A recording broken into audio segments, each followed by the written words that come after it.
Selam arkadaşlar. Herkese merhaba. Hemen ayarları yapayım. Acayip bir çöl kapışması var şu anda. Çok fena, çok çok. Hemen ayarları yapmam lazım o yüzden.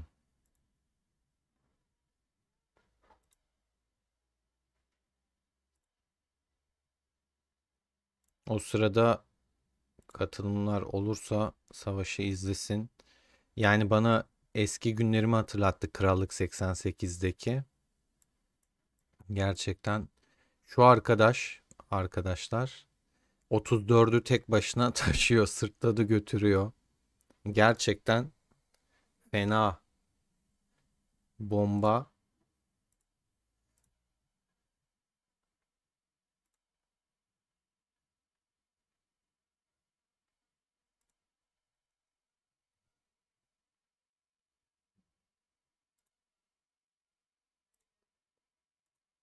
Ayarlamaları yapıyorum arkadaşlar.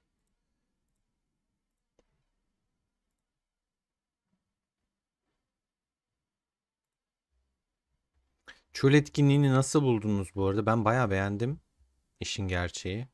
Yani savaş konusunda hoşuma gitti.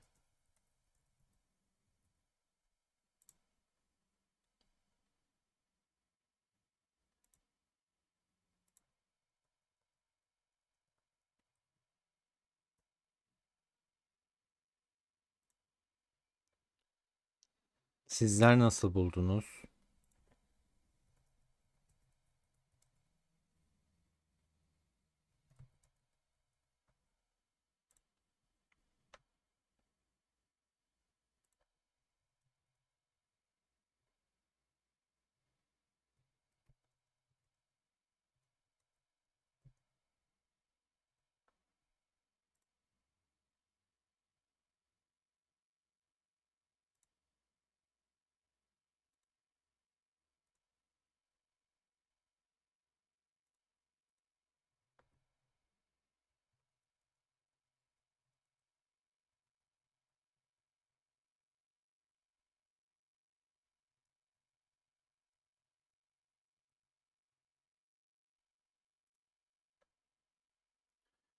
Evet, bu kadar yeter.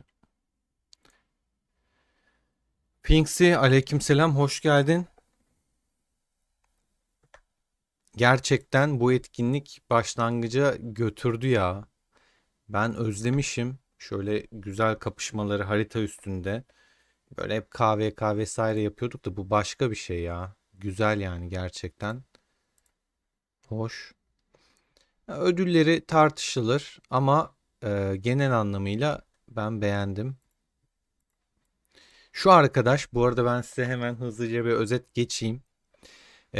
Bizim çölde daha önce paylaşmıştım zaten. 34 var, 30 var, 11 var. Şu an daha önceki canlı yayınlarda katılan arkadaşlardan zaten biri vardı. Lord Albus vardı. O da 34'te. Yoğunluktan ben zaten doğru düzgün tam bir puan kasamadım. Çok aktif olamadım aşırı. Hafta içi malum çalışıyoruz.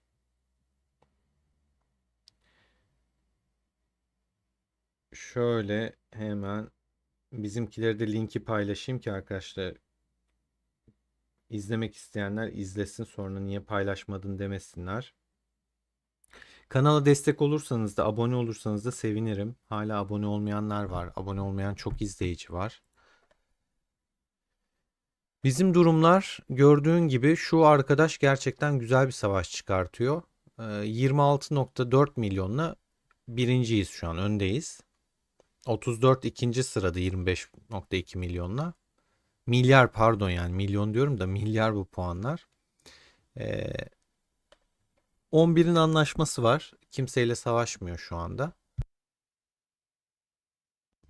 30'dan bir tane ittifakla savaşıyoruz. 34'ün komple krallıkla savaşıyoruz.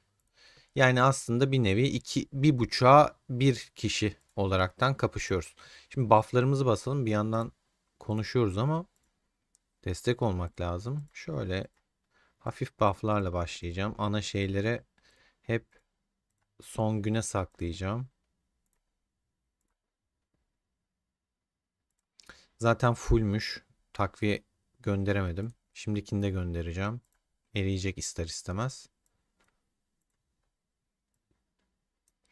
İki bayrağımız vardı. Birini kaybetmişiz. Burada da bayrağımız vardı. Yoldu vesaire derken oyuna ancak bakabildim ben de. Gitmiş. Şu an gördüğünüz gibi bayağı kalabalıklar. Haritayı da şöyle göstereyim size. Onların topraklarındayız arkadaşlar. Biz bayağı bir yol kat ettik kendi yerimizden. Onların alanına kadar geldik. Şöyle göstereyim. Bu alandayız. Bizim zaten ana base'imiz ta burasıydı. Bayağı geldik yani yol kat ede ede. Onların ana base'i burasıydı. Bir gerisindeyiz şu an ana base'lerinin. Bizim ana base'imizin iki gerisi, iki ilerisi. Bir de tabii ki şöyle size genel skorları göstereyim. Bakın acayip V ekibiyle yani bütün gün süren bir savaş. Buradan zaten yardırıyoruz. Orası ayrı arkadaşlar. Bir de burada savaşıyoruz biz. 30'dan bir ittifakla. Onları bayağı püskürttük ama. Bu kapıyı aldık. Zaten ebedi diyar en son şeyde açılacak.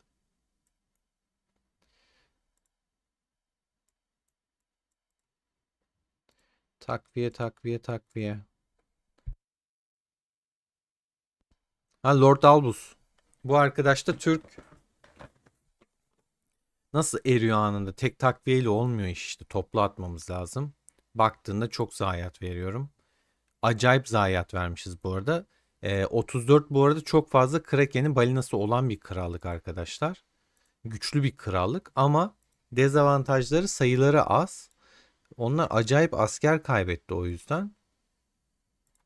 Hani ne kadar süre daha dayanırlar bilmiyorum. İşin gerçeği. Froike geldi. Kanuni geldi.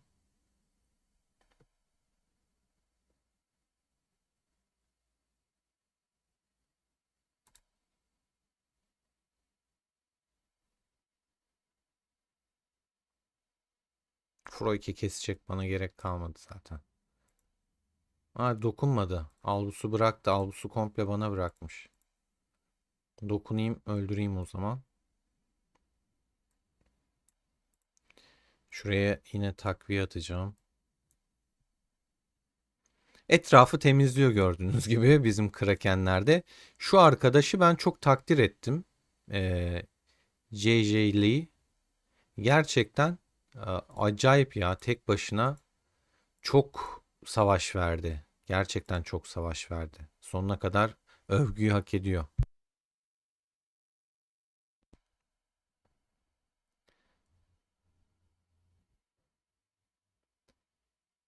Yayında mısın acaba? Şu an sohbete bakmadım. Yine Froike geliyor. Ya ben zaten birebir atıyorduk. Güzel oluyordu. Ama Froike dokununca daha hızlı bir şekilde gidecek. Gitti. Ya puanlar zaten bayağı yüksek normal ortalamanın. Kendi çöl etkinliklerinizden bilirsiniz. Adam tek başına 2 milyar yaptı. Helal olsun. Froike 2 milyara yaklaştı. God King 1 milyar. Kanun 1 milyara yaklaştı. 30'un Kraken'i bu arkadaş da. Güzel savaşıyor. Ama 34'te gerçekten çok fazla Kraken var. 100 milyon üstü aşırı kaleleri var.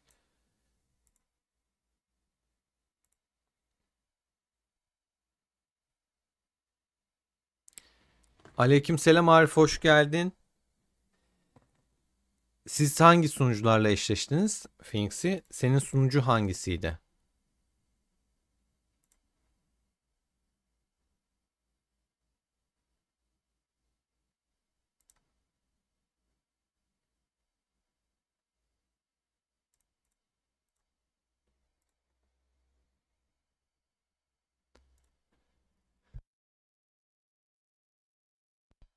Vallahi bayrak gidiyor. Biz konuşurken bayrak gidiyor.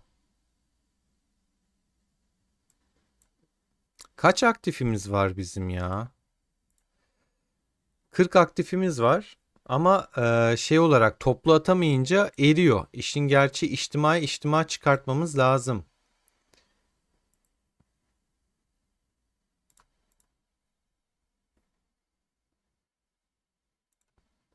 Ya mesela bozdu. Niye bozdu? Burada bu şeye içtima çıkartmamız gerekiyor.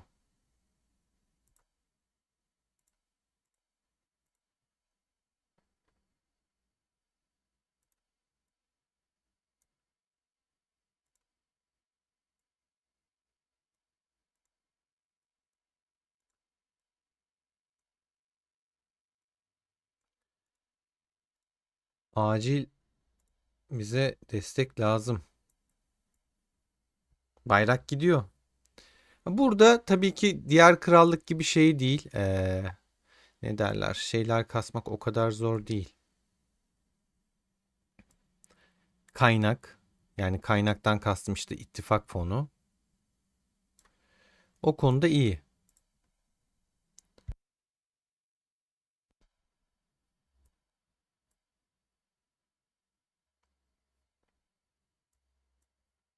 Kaç tane lubu arasında kaldım.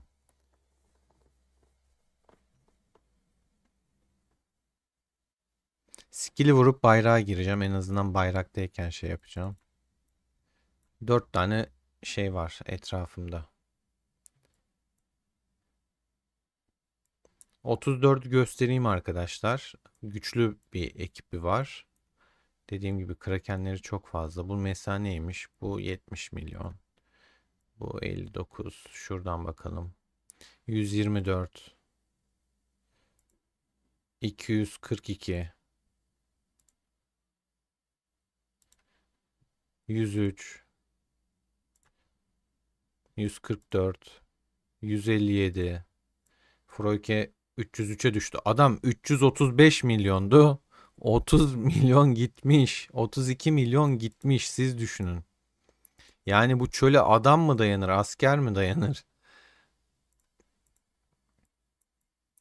34 şey olarak aktiflik açısından iyi. 107.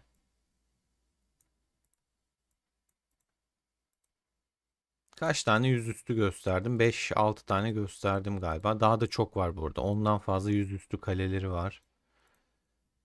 Ama haritanın neresindeler? Hani hangi açıda konumlandılar bilmiyorum. Ama boş ekip değil. O yüzden keyifli oluyor şey savaş. Türkleri görmek de hoşuma gidiyor. 120,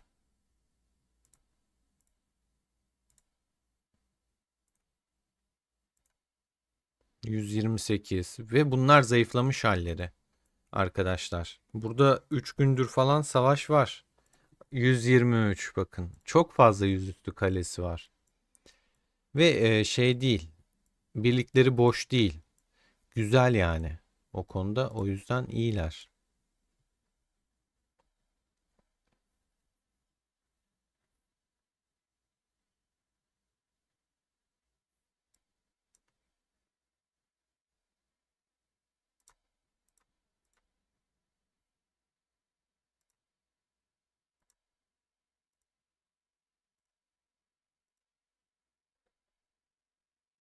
Lord Albus da 100 üstünde. 105 milyon falan da onun da gücü.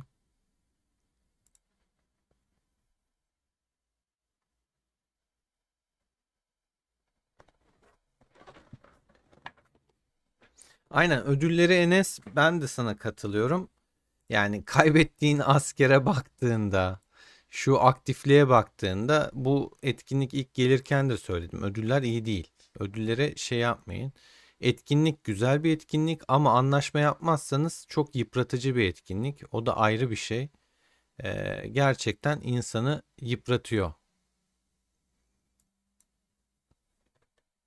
Ya da ne yapacaksınız? Mesela 11 çekilirsiniz arkadaşlar. Herkesle barışırsınız. Adamlar farm yapıyor. Çok kalabalık bir ekip onlar da 11'de. Birkaç tane güçlü ittifakları var. Farm yapıyorlar. O kadar puanı öyle kastılar. Düşünün yani. Adamlar kaç puan kastı?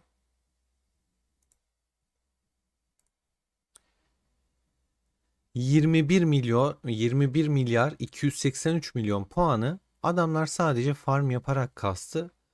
Bu iki krallık sabah akşam savaşıyor. Düşünün yani arada fark yok neredeyse. Farmla ya o kadar aktifler ki yani çok fazla şeyleri var. Şöyle ittifak olarak göstereyim 11'in bakın.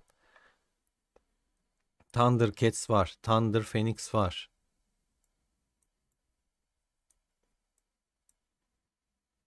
Arise of Exiled var. Dracarys var. Seventh Heaven. Thunder. Thunder. Sign. North. Sonra bizim ufaklar geliyor.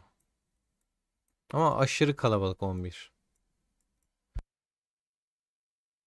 İttifak olarak da dediğim gibi 34'ün bu Lee 8 ittifakı, L8 ittifakı şu adam zaten 2 milyar puanı tek başına yaptı. Yani aktifler bayağı aktifler. Hepsi de sağlam oyuncu. Bakın zaten güçlerini buradan daha rahat bakabiliriz. 241, 157, 124, 144, 103, 125. Ama bu nasıl bu kadar puan yapmış? Dediğim gibi bazıları acayip farmcı. 115, 128. Yani şu var. Mesela bizim de 100 milyon var.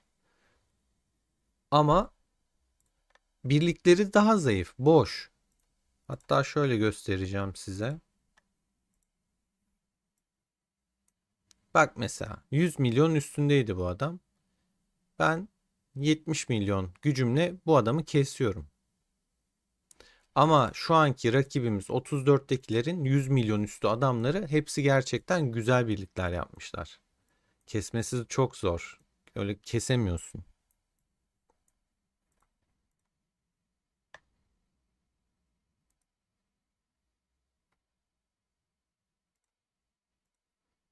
Ve gerçekten çok aktifler. Yani şöyle kabaca göstereyim kaybedilen askerleri. Çok korkunç raporlar vardı elde.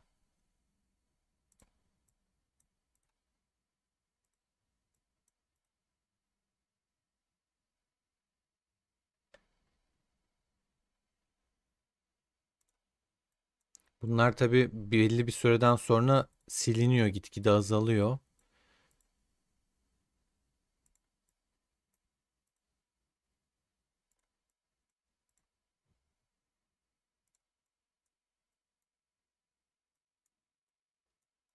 Acayip geçiyor ya.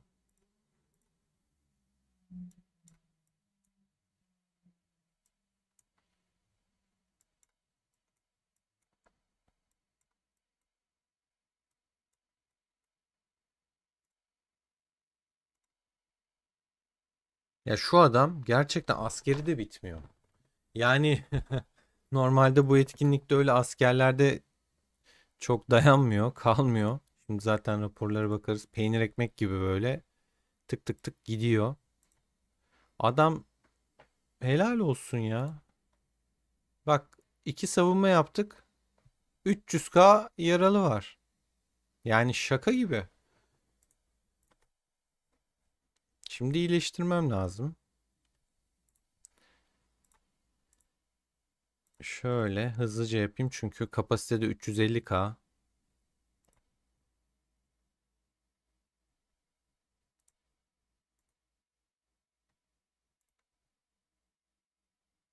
Bir yardımları alayım.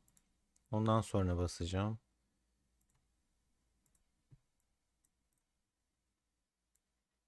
Bunu kullanmayacağım şu anda. Buradakini uzun sürüyor yenilenmesini. Son güne saklayacağım. Son gün savaşına. Kaç gün iyileştirmem var? 13 gün kalmış.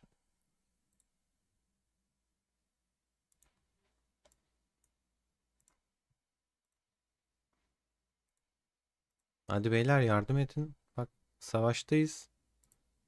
Adamlar vuruyor.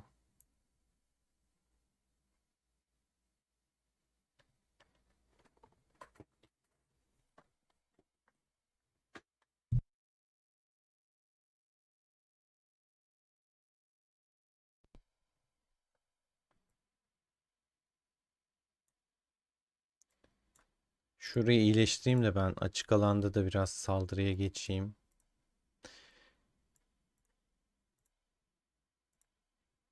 Bitsin. Hatta şu görevi de yapayım. Süvari basacağım. Süvariler çok kırılgan çünkü. 392k falan yapalım. Tamam, süper.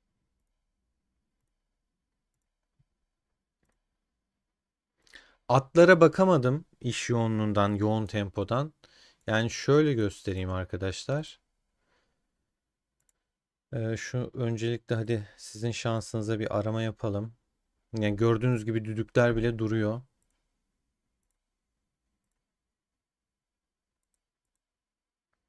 Şöyle şurada verebileceğim bir şey kaldı mı? Tamam, şu an puan yok. 63 tane at var ve hatta bunu şöyle göstereyim. Kaç tanesi mor? Eritince görelim bakalım. Bir tane mavi geldi. Üf. Kaç tane morumuz var? 50 tane at var ya. Daha bunlara şeye bakamadım. Hiç çiftleştiremedim. Vakit ayıramadım. Kendimi daha da güçlendirebilirim ama işin gerçeği iş temposundan vaktim yok. Bakamıyorum çok oyuna.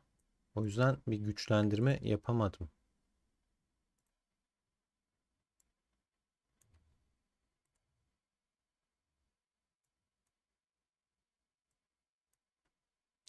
Sargı kampına gitti. Nedense birliğim.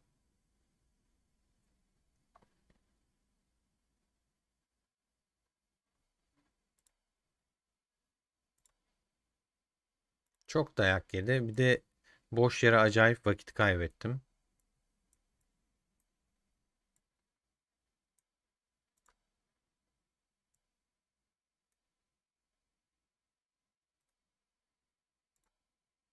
Şöyle bir şeye bakacağım.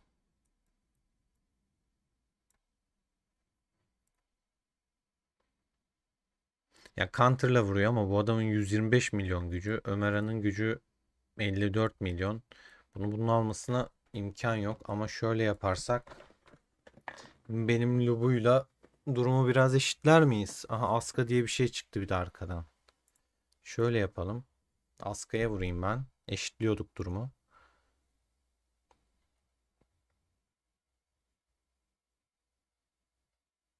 Aska da yedi yani. Yedi bizi. Bir de arkadan mı vurdu bana? Ne oldu anlamadım.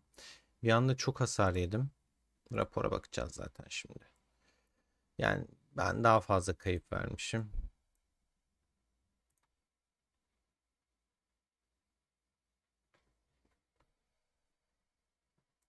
Öyle wow bir ekibi yok. Abi zayiatımıza bakar mısın? Yani korkunç bir fark var şu an. Bunun sebebini şu adam sağlıyor. Gerçekten. Bu adamın birliğini de göstereyim size. 240 milyon. Zaten yüzüğü görüyorsunuz 50 seviye. Ne at yapmış?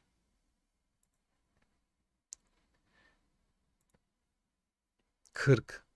Yine son seviye arkadaşlar. Şahin yüzüğü kullanmış. Elizabeth komşuları için. Belisarius komşuları için bakın. Tudor gülü ezici tesir. Zaten şeyler full teçhizatlar. Adam Kraken. Boru değil. Yüzükler bile şey full. Bir tek şu 30'da kalmış. Arkada Ahsokan'ın şeyi de zafer kükremesi. Merhamet yapıştırmış. Yüce daha 30 seviye. Teçhizatlar full zaten. Sonra bana birlik göstermiyorsun demeyin. 619k vurmuş ya. 103k Ahsoka vurmuş. Ahsoka nasıl bu kadar vurabilir?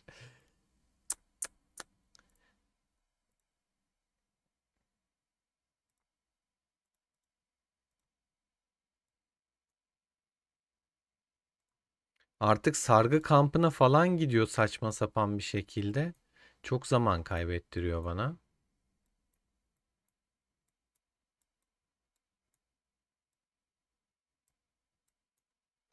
O yüzden hangar inşa ediyor bizimkiler ki sargının da yanında zaten şey olduğu için hemen adamı getirebilelim.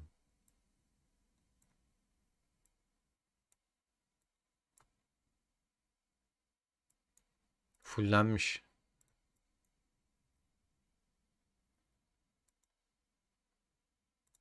Evet, biraz sohbete bakayım. Hazır durulmuşken ortalık. Ortalık aynen çok karışık hayatım, çok.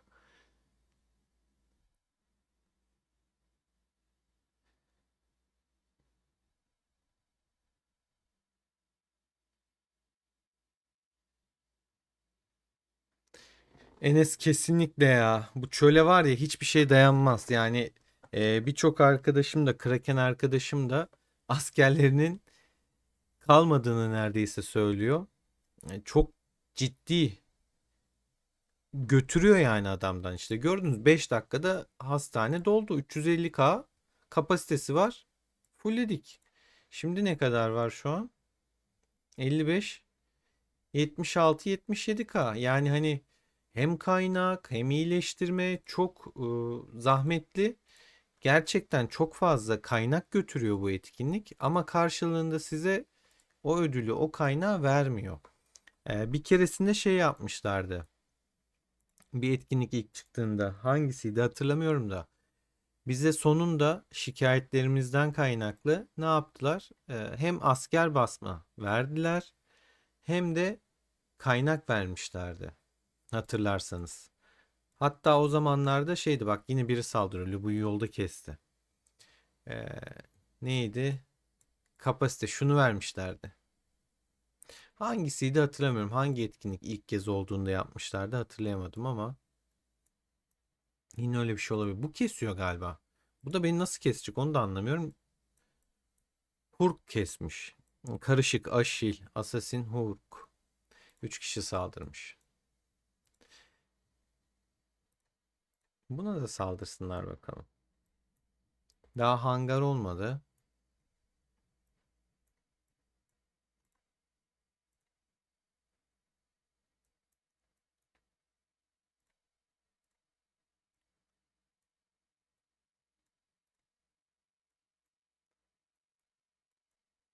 O sırada şey yapayım.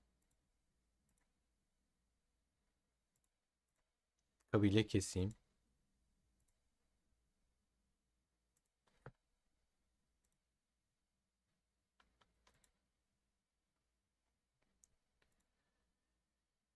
Yine sohbete döneceğim. Hemen şunu yapayım. Son keşfet hakkım kaldı sanırım, yanlış hatırlamıyorsam. 2000 dakika hızlandırıcı harcayabilir miyim? Harcarım tabii ki. İyileştirmeye harcıyorum. Hatta yeni bir dalga olmadan bunları iyileştirelim. 25'te 25 zaten. Buna destek alayım.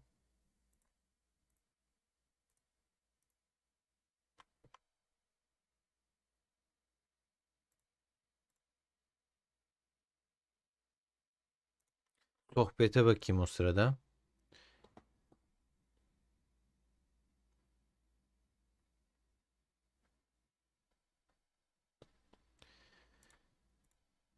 Kapatalım. Kapattım. Seni mi kıracağım? Uğraşmayalım. Phoenix'i bence de alırız ya. Serkan'ım hoş geldin. Sağ olasın. Hepimize kolay gelsin. Alırsınız diyorlar Serkan. Ne diyorsun?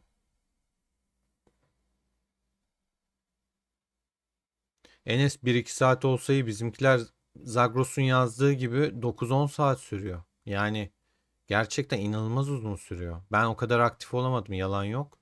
Mümkün olduğunca girmeye çalışıyorum ama iş güç var tabii. Hani bütün günde bakamıyorsun ki. Kenan, atamıyorum. Takviye dolu. Ama atmayı deneyeyim.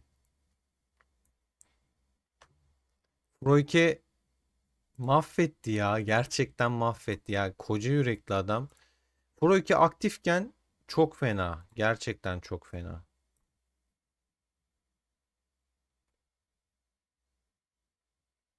Bana kim saldırıyor ya? Kaç kişi saldırıyor bunlar abi?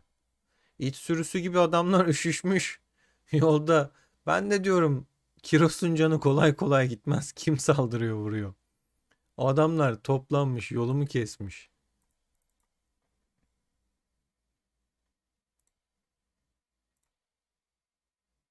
Hangarla gidebiliriz artık olmuştur.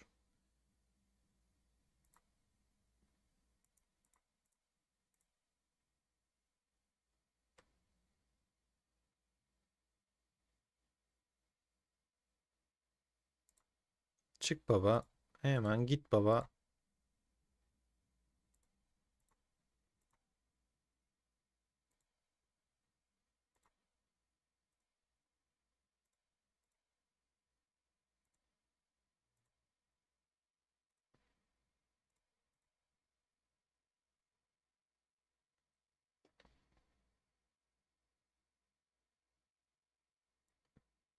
Allah Allah. Kafayı yedi ya.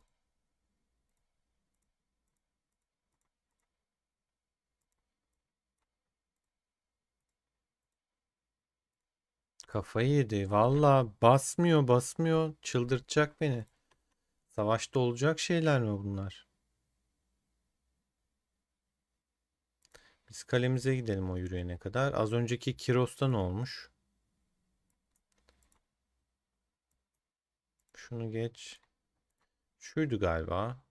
Karşıdan daha fazla gitmiş.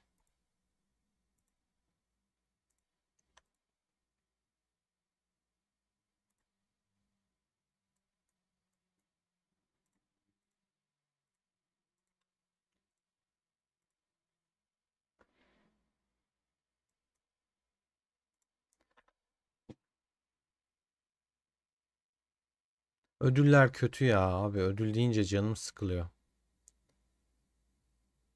O kadar düşmüş mü ya Stesse? Dur bakalım hemen. 70. Ha Stesse'ye bakamam ki. Bir an dedim bakacaktım. Sanki onlarla da yarışıyormuş gibi düşündüm de. Kenan attım takviye.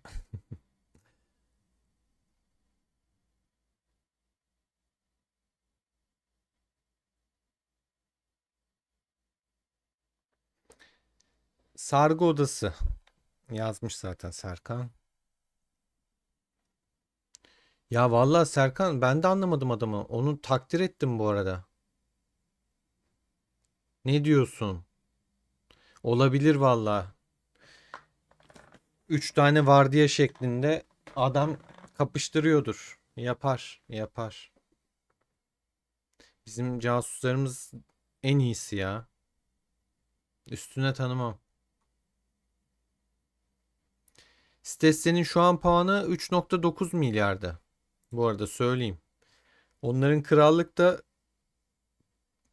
43, 9, 116 kapışıyor arkadaşlar. Stesse 4 milyara yakındı. 3 krallık bir olup Stesse'leri indirmeye çalışıyorlar ama şu an çok başarılı olduklarını zannetmiyorum.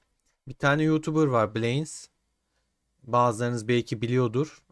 Hatta yazayım. İsteyen izlesin baksın ona da. Değişik bir arkadaş. Şeydi adı galiba. Adını tam hatırlamıyorum ama böyle bir şey.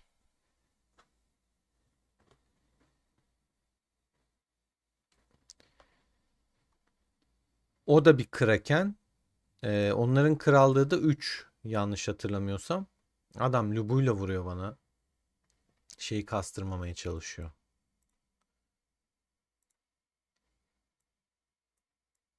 Bak ya kaç tane şeyle vurmuşlar.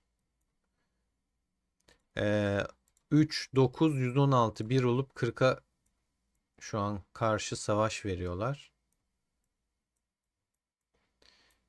Ama işleri zor. Yani şu puanlar yüksek bu arada arkadaşlar. 2 milyar 2 milyar falan ciddi puanlar. Adam 30 milyon kaybetti. Bu adam da 256 mı neydi? Ama gerçekten Serkan'ın dediği gibi 3 kişi çalıştırıyor olabilir. 3 pilot hesabı işletiyor olabilir. Hep aktif ya, hep aktif. Hiç durmuyor. Hiç durmuyor herif. Tek başına koruyor. Gerçekten tek başına koruyor.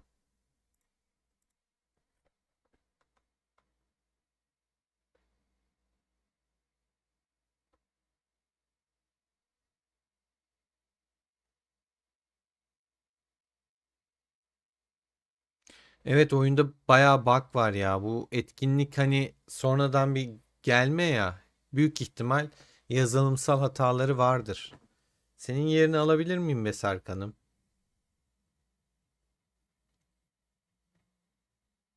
Senin yerin doldurulmaz. Bak konuşamadım.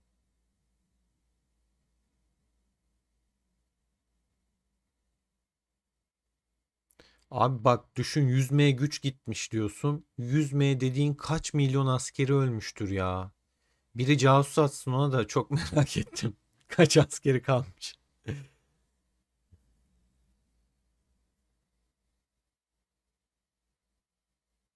Arif, aferin sana. Yeni sunucudasın yanlış hatırlamıyorsam.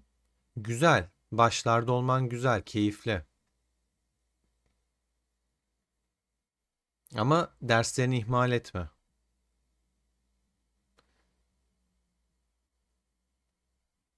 Aa, Rachel.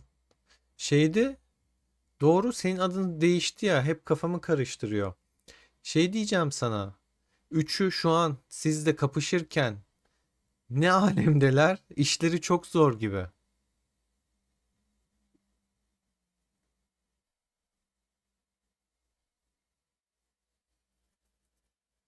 Ya aslında 34'ten bir takipçim daha vardı, izleyicim. Belki gelir o da. Lord Albus. Şu an karşı karşıya geliyoruz. Lord Albus da bayağı aktif. Kendisini de tebrik ediyorum. Sürekli oyunda. Bak bir birlikleri falan buralarda olabilir. 104 milyon gücü vardı onun da. Anında burada kalesi. Neredesin Lord Albus? Dur şeyi atayım ya, linki. Adamı atalım, çağıralım. Haber vermedik ki gelsin. Gelsin anlatsın savaşı. Bu üç şeyli mi çalışıyor? Ne yapıyor?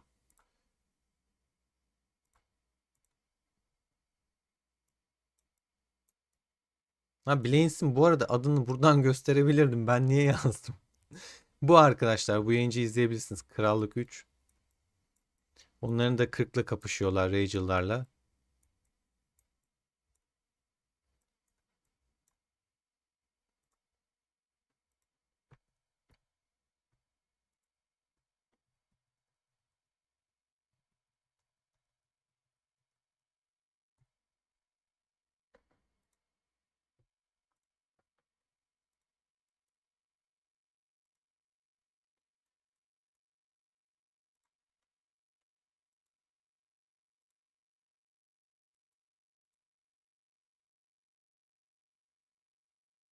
Gerçekten bakın, insanlar da takdir ediyor. JJ de gerçekten acayip aktif. Froyke de sağ olsun zaman buldukça giriyor.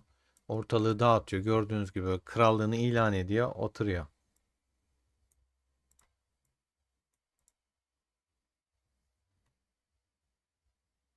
Bu ne abi? Kaleleri rahatsız etmek için. Ha bak, burada Lord Albus'un şeyi.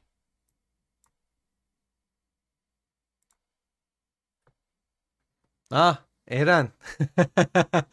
Hoş geldin. Bak geliyorum üstüne Eren. Serkan, gitmediysen bak, Lord Albus'la Eren'le tanıştırayım seni. Rakibimiz şu anda.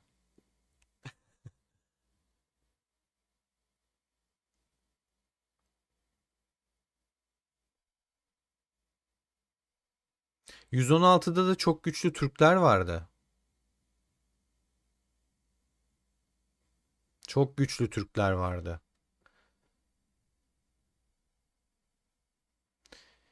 JJ 3 pilot çalıştırıyor diyorlar Eren.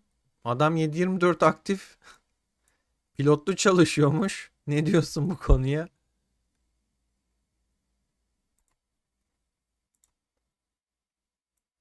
Çok hasar yedim senden ya. Bütün buff'ları bastın mı? Ne yaptın? Bu kadar da yememiştik. Kritikle ne vurdu bana Lubun? 134K çıkartmış. Çok kritik yedim ha.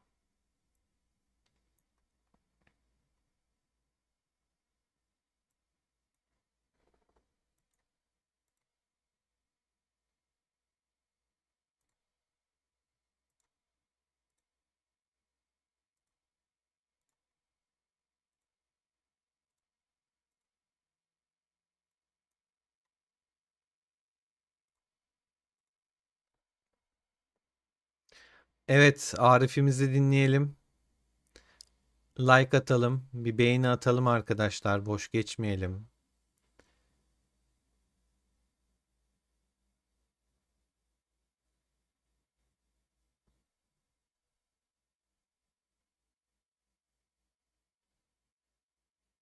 Vallahi kendi çocuklarımı. İyi oynuyorlar. Hepsine iyi öğretmiş. Gerçekten iyi öğretmiş.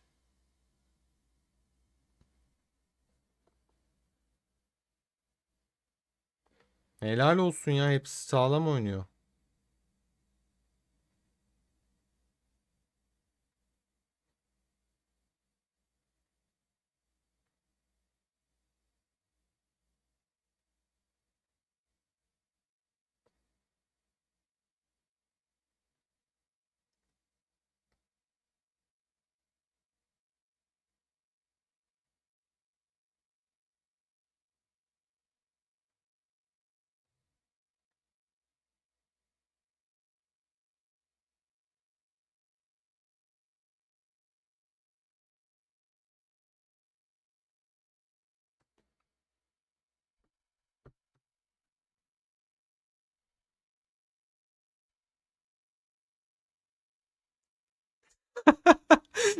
Kampta çocukları. Aa, çok iyi ya. Gerçekten. Ama bir şey değil mi Eren? Gerçekten adamın hesabı çok sağlam ya. Çok takdir ettim yayının başında. Yani ben iş yoğunluğundan çok bakamıyorum oyuna dedim ama herifi ne zaman girsem adam hep aktif. Hep aktif ve hani şu puanı kasmak gerçekten hiç kolay değil ya. Tek başına özellikle arkadaşlar, sevgili izleyiciler, dinleyiciler, ilk savaş şurada koptu. Burada 2 gün boyunca, bak şu an 34 aldı mesela bu akşam. Bir anda aldılar. Ama var ya, öyle bir savaş yok. Yani abartmıyorum size, 24 saat boyunca buranın önü hep dolu. Bir burası geliyor, bir burası, bir burası, bir burası, bir burası, bir burası. En son baktım, CC tek başına yine birlik atıyor, destek atıyor. Millet herhalde uyuyakalmış. Askerler yine meydanda duruyor. Burası asker dolu ama kimse kapıya destek atmıyor. Pasif kalmışlar. Adam tek atıyordu yani bir ara. Acayip ya.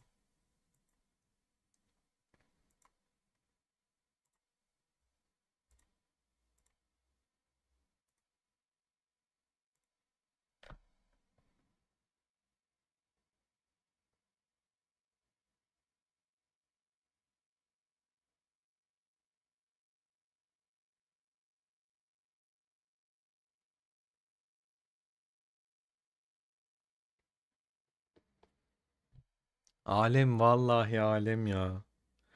Eşi tamamen haklı.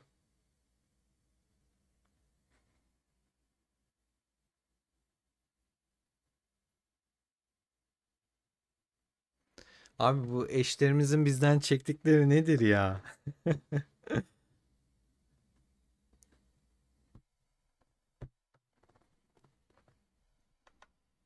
Bizim Froike için ne düşünüyorsun? O da elinden geldiğince aktif olmaya çalışıyor.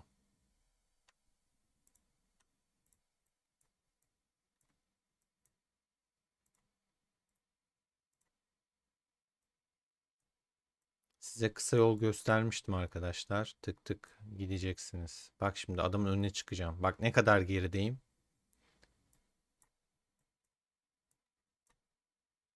Hatta şuradan, şu ağaçtan artık şeyin, diğer kaleyi göremedim.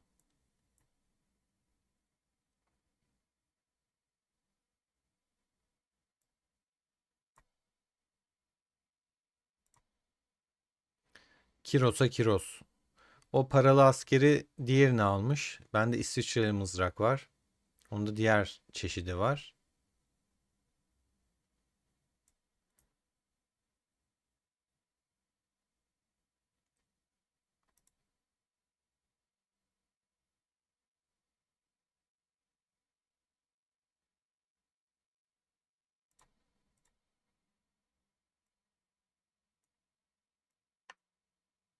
Bimö.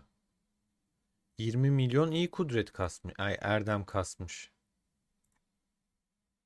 Yine geliyor. Ama mainframe var. Çok etik olmayacağı için. Adamı yedi yedi.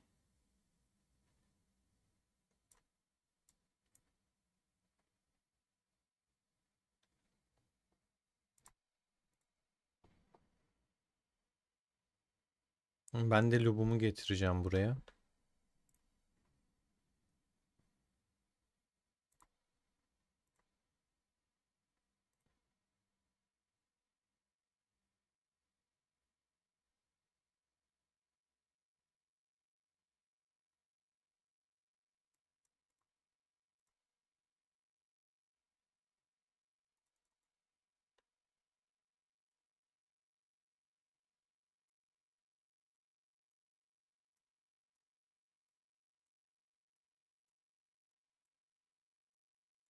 Yürütünce çok uzun sürüyor arkadaşlar. Kaleden kaleye gayet seri birkaç saniyede al gülüm ver gülüm gidiyorsunuz.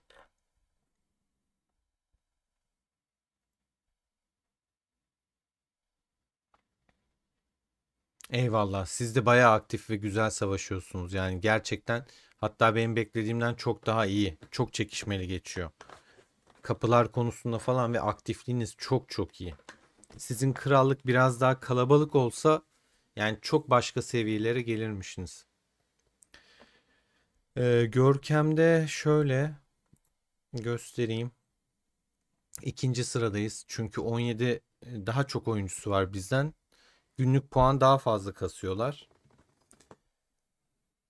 Oradan biraz gol yiyoruz. Çok puan yani çok oyuncuları var krallık içinde. Yendik biz ama yine de bizden öndeler. Genel sıralamada bu şekilde. 34 de dediğim gibi normalde aşırı güçlü. Bayağı güçlü. Çünkü Kraken'i balinası bol bir krallık ama oyuncu sayısı az. O yüzden geriye düşüyor.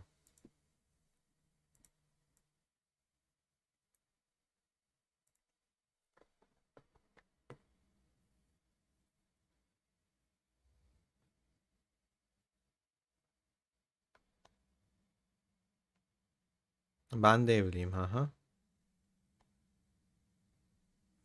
Hatta yorumlarda bak şey var. Elif var ya, eşim o. Takip edebilirsiniz onun da kanalını.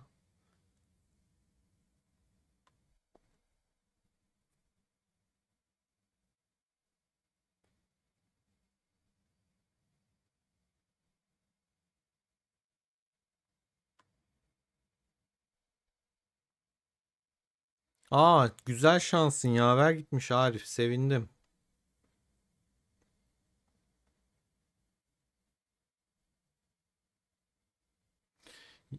Ya işte bu da oyunun çok saçma olduğunu, bu sistemin biraz saçmalığını gösteriyor Eren. Yani hani 17'nin zaferi yok, adamlar birinci. Niye? Bir sürü kalesi var.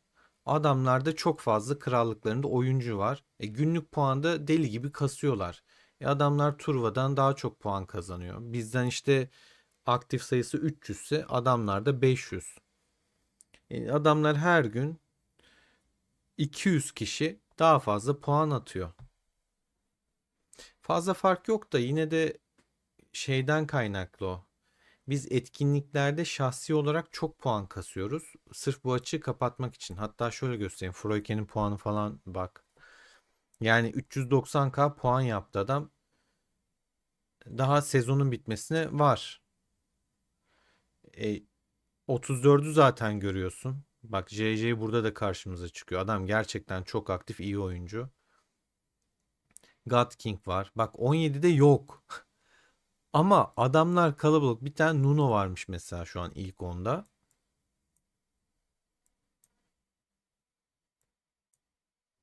Yani ilk 20'nin içinde adamlardan 2 kişi var. Biri de 20. Ama ona rağmen birinciler. Neden? Çok fazla düşük kale şeyleri var. Aşırı fazlalar.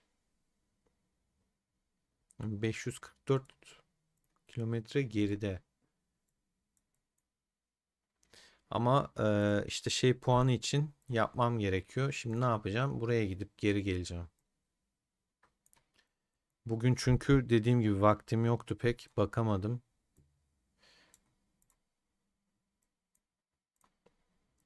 Kabilelere falan katılmam şart. Görkemli puanı için.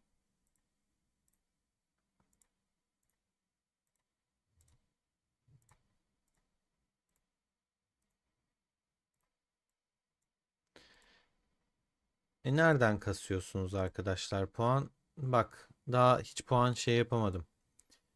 Keşif tamamla. Arena. Kabilelere karşı.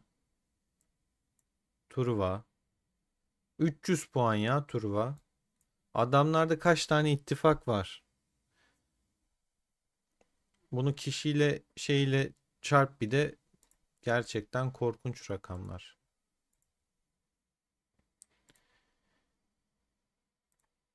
Az önceki kapışmaların raporları arkadaşlar. Öf, 210k gitmiş. Ben adam gitmemiş. Lord Albus'umuza da bir bakalım ya. Birliği inceleyelim yayındayken. Şöyle bir bakalım Lubu'ya. Teçhizatlar full. Zaten balina kendisi. Atı ne yapmış? Yani tam Lubu atı gelmiş. Kudret de iyi gelmiş. Mor'a göre zaten neredeyse sonda. Atın güzelmiş bu arada Eren.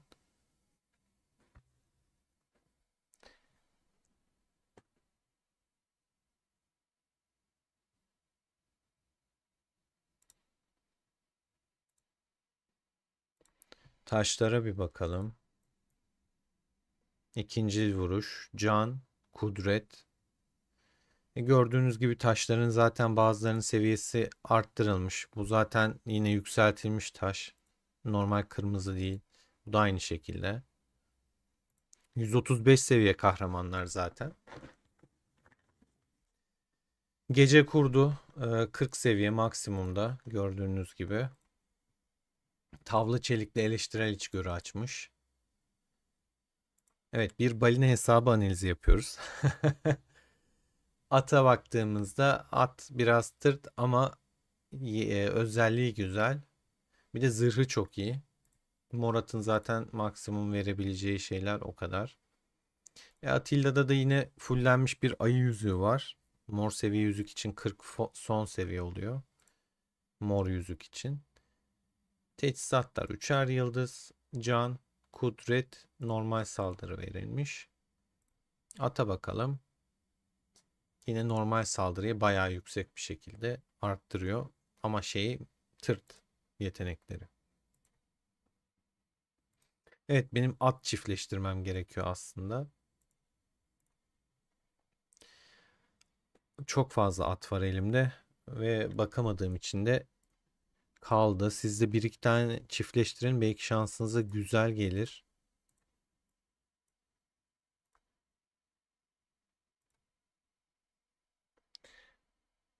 Burada 2000 dakikayı da şöyle kullanacağım.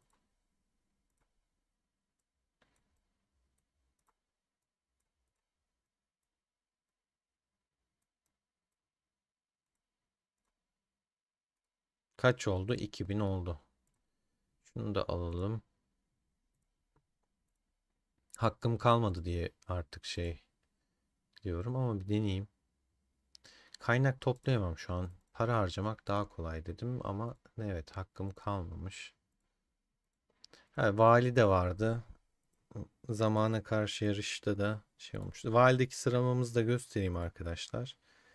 Zaten bizde katılıyorsunuz, şey, önceden liste oluyor. Kafanıza göre puan yapmıyorsunuz, yani şu anki seçilmiş kişiler önceden belirlenmiş kişiler, onlar kendi aralarında yarışıyor.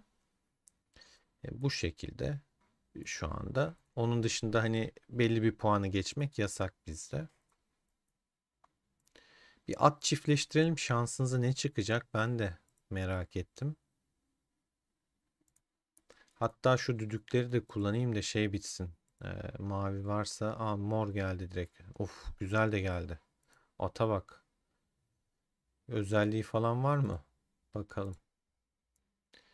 Arkadaşlar, dediğim gibi tekrar ediyorum. Önce sol tarafı yaparsanız sizin için daha iyi. bulma ihtimali daha artıyor. Arttırmış oluyorsunuz. Sağ taraf hani Kraken değilseniz çok böyle dengeli gidemiyorsanız sağ aşırı yüklenmenizin pek bir anlamı yok şu anda. Öncelik biraz sola verirseniz bence daha iyi ama yine tabii ki karar sizlerin. Şimdi mor da az önceki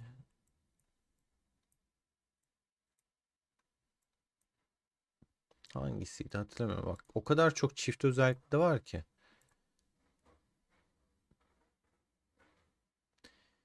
Çift özelliklere şimdilik dokunmayacağım. Burada teklerden gideceğim. Ne ile neyi çiftleştirelim, ne ile neyi çiftleştirelim. Bunun yeteneği neymiş? Tüm hasar azalır. Bir tane muzip alalım. Tamam mı? Kudret zaten en çok işime yarayan.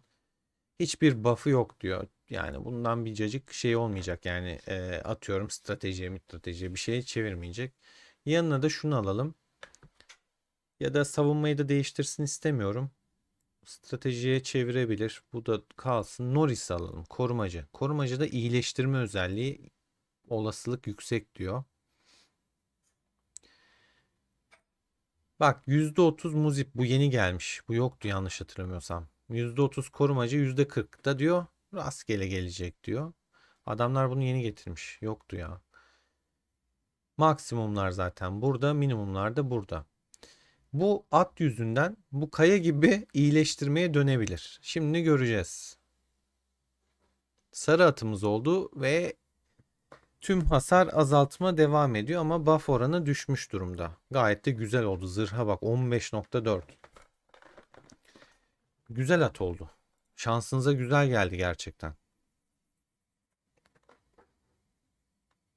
Deoce hoş geldin. Selam. Kiros yap. Kiros çok sağlam. Yani bence kesinlikle yapacağın Kiros. Çünkü Lubu çok kırılgan. Okçular da kırılgan. Lubu'ya denk geldiğinden ama Kiros counter'ı gelse de seni elinden geldiğince tutuyor. Batuhan hoş geldin. İyi akşamlar. O yüzden Kiros kompu yapabilirsin. Şu an 4. sezonun sonuna geldik. Benim gördüğüm en güçlü komp Kiros kompu. Adamlar Kiros'la takılıyor. Özellikle Krakenler de çok seviyor. Krakenler genellikle Kiros'u arkasına Barbaros Musa takılıyor. Ortaya hani saldırı komutanı koymuyor. 2 tane savunma ağırlıklı komutan koyuyor. Sabaha kadar duruyor. Boğazım kurudu bir su içeyim.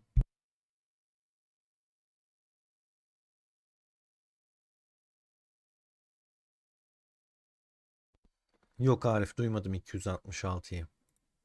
Atta tamamen şans işi. Eren sana katılıyorum. Hani biri size diyorsa şununla bu bununla bu bilmem ne falan kafa yor. Hiç gerek yok. Hiç kafanızda bulandırmayın. Gelirse gelir gelmezse gelmez. O kadar oturup da saatlerinizi bunu harcamayın. Bunu çok söyledim. Şimdi ben burada biraz fantezi yapacağım. Şu stratejiyi yok etmeye çalışacağım. Kuşatma zaten sabit kalacak. Kudreti almasını istiyorum. Savaşçı kudret hasarı ihtimali daha fazla. Hani o yüzden bu strateji yok olabilir kudretle birleştirirken. Amacımız o. Ama dediğimiz gibi hiçbir şey garanti değil hatta. Al bak yani mizacına ters abi. Strateji geldi. Pasif beceri strateji hasarı bir işime yarar mı yaramaz.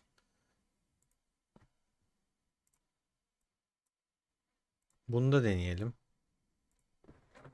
Strateji bir tek Ramses var arkadaşlar bende. Ama kudrette Lubu olsun, Kiros olsun daha çok işime geliyor. Toplam hızı atı geldi. Toplam hızları da işime yaramıyor. Çok kullanmıyorum ben. Bununla bunu harcamayacağım ya da harcayayım.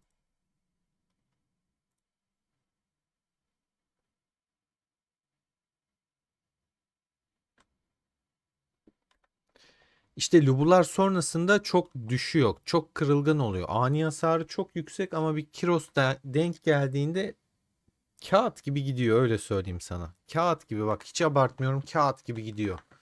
Ha, Kraken'in Lubus'una tabii ki Kiros'la bir şey yapamazsın ama bu oyunda en çok seni Kiros hayatta tutar. En çok içtimada Kiros işine yarar. Ama Miyamoto kompun varsa da dördüncü sezon o zaman yanına bir e, neydi kadının adını unuttum, sarışın. Abi unuttum ya. Neydi kadın adı, bak takıldım şu an.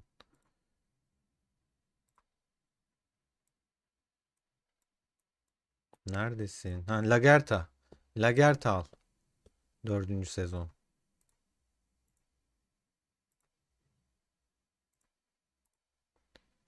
Şu kabileleri göndereyim ben. Burada boş boş da durmayalım. Bir amacımız var bak.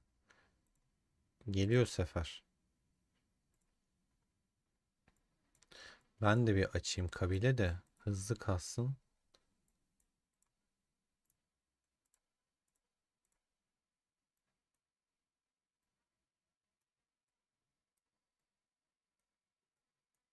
Beş tane yapsam, 6 tane yapsam yeter.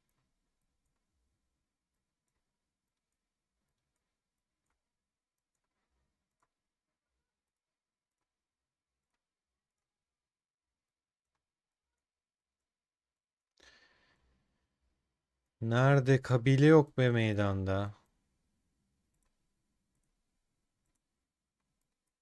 11'e attık.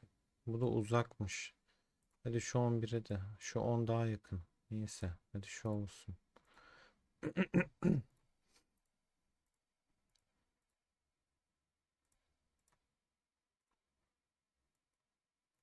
Arkadaşlar bunları kullanmadıysanız son gün, son saatler harcayın. Unutmayın. Bilginiz olsun. Lojistik mağazasından takas etmeyi unutmayın. Dalgınlığa geliyor. Bazen unutuluyor. Mutlaka harcayın. Şimdi neler oluyor? Bir bakalım. Evet. Bayrağı içtima açmış bizimkiler. Şu kabileleri halledip hemen ben de katılacağım.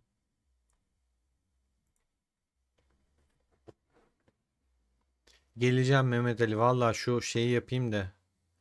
Görkemli için puan da önemli çünkü. Görkem'de birinci olmak için kabile seferberliğini yapayım. Geleceğim.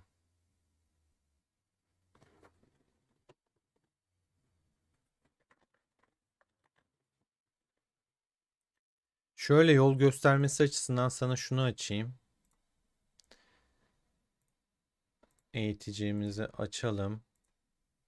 Daha ileriyi görebiliyorsun ya burada. Mesela kılıçlı kompunda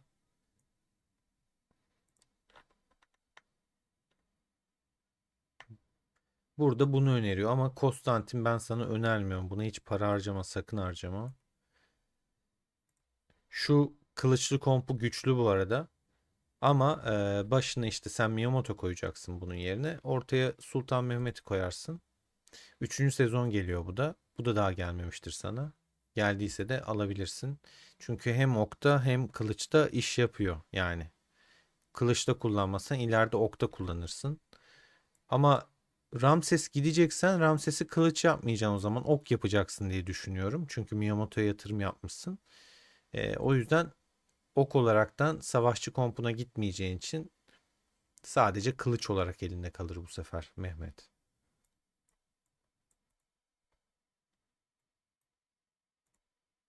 Ama okçu da savaşçı gitseydin ben de Mehmet yok diye hatırlıyorum ama almadım diye hatırlıyorum. O yüzden göstermiyor önerilenlerde bazen.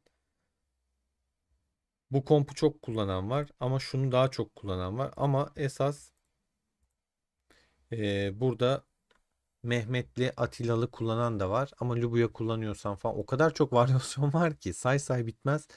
Bir tane videomda anlatmıştım. Yeni başlayanlar için adım adım. Onu izleyebilirsin. Küçük fotoğrafı da şey, telefon ekran görseli. Free to pay oynayanlar için diye yazmıştım galiba başta. Zamanında yine bir etkinlik geldi bildiğin. Buradan popülerden Elçin şeyinden onu verdi. Şu anki tema da aslında güzel. 3'e de yakın benimki. Fena değil tema. Yani ben beğendim. Bonusu da güzel. %2. Benimki şu an çünkü şey veriyor. 1,5 veriyor. Arttırmış olurum. Düşünmüyor değilim. Yani bir aklım bir yandan bunda. Bonus olarak. Ünvanda da mor var. Neptün'ün mührü o işte gemili temanınki. O yüzden ünvandan ziyade ana kale teması daha iyi olur. Bir de çerçevede yok diye hatırlıyorum ben de mor. Bakayım. Evet yok çerçevede. Yani çok düşük bufflar işte 0,6 veriyor mesela bendekiler şu ankiler. Bunu alırsam 0,75 verecek yani 0,15 etkiliyor. Ama kale 0,5 etkiliyor. O yüzden kale bir tık daha iyi. Tabii ki zaten ona göre de Aki'yi daha fazla. Yani şu ikisini alırım bir kale yerine. Akik o kadar fark var.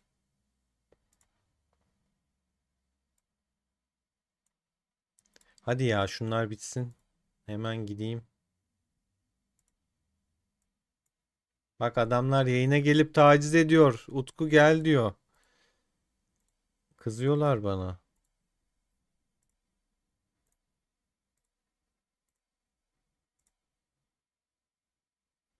Bir tane daha yapacağım. Bitecek. Keşif de 55 dakikaya geliyor zaten. O da tamamlanmış olacak. Şu 16 saniye gidiyor. Bunu iptal etsem de olur. Nerede oğlum benim bu? Ay Ramses. Çek baba Ramses'i geri. Gidiyorum. Bu döndüğü gibi geliyorum arkadaşlar. Kızmayın.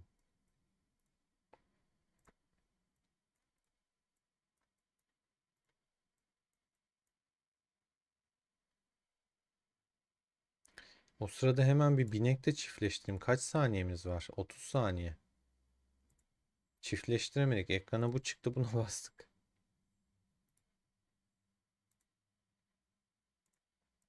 Hemen bir çiftleştirelim. Hemen hemen hemen.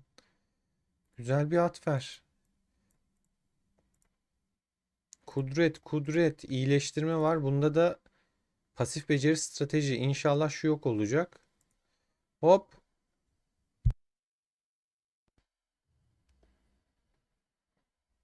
Obo güzel. Hayat kurtaran güzel ve şey de güzel.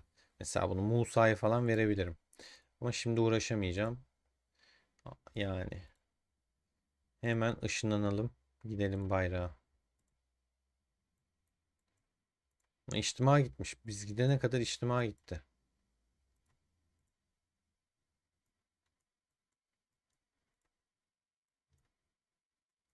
Arkadaşlar çölde kale sıfırlamak çok mantıklı değil bu arada.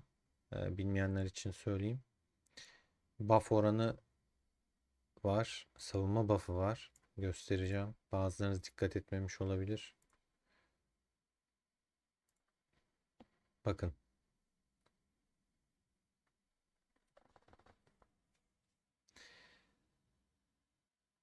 Yani burada demek istediği cümle senin kaleni sıfırlamak kolay mı? Zor mu? İç kale sağlamlığı, hasar azaltması artı %50. Yani %50 savunma veriyor diye düşünüyorum ben. Akşam yorgunluğuyla.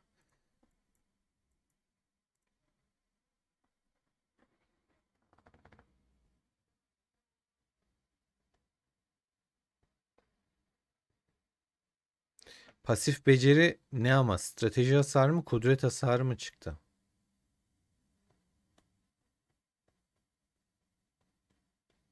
Evet evet bir ay oldu bu arada video. İzlemen gereken video bir ay öncesinin videosu.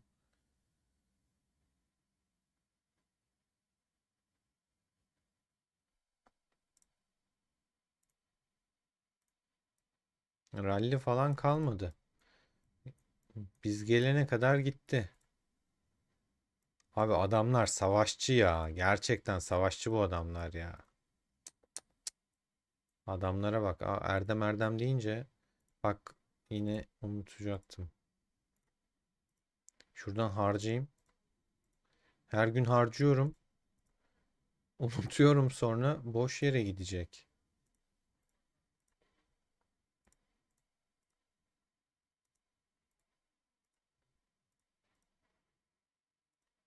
Öf. Bir gün inşaat hızlandırma 54K Erdem aldı.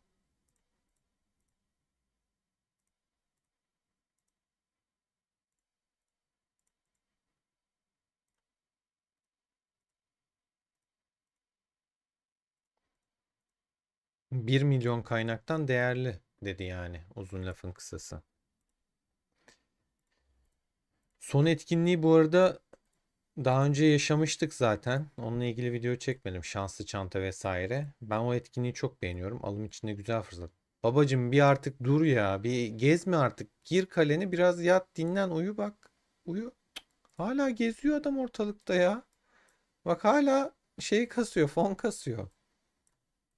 Babacım bir yat dinlen. Aa,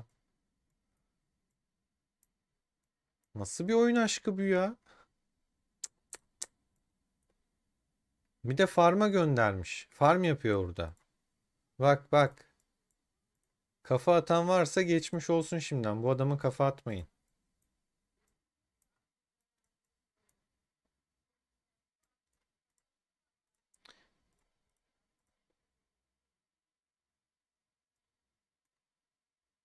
Ha adamlar şey kasıyor ya.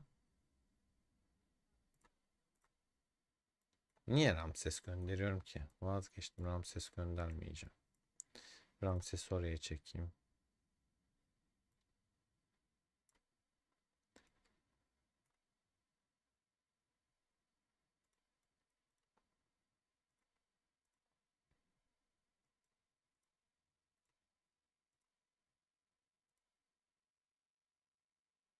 Tam da antisini göndermişim şansa.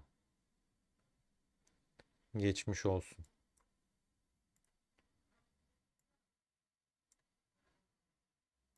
Savaş. Adı üstünde. Savaşa savaş geldi. Nerede? Niye Kiros'un dönüyor? Ne oldu?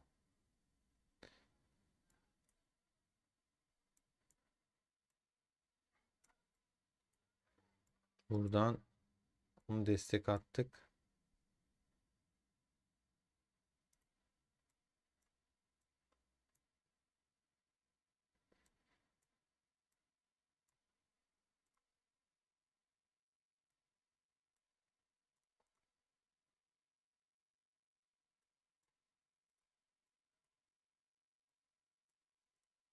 Lubu'nun daha ulvi görevleri var. Hızlı olduğu için kaynakları yok etmekte daha iyi.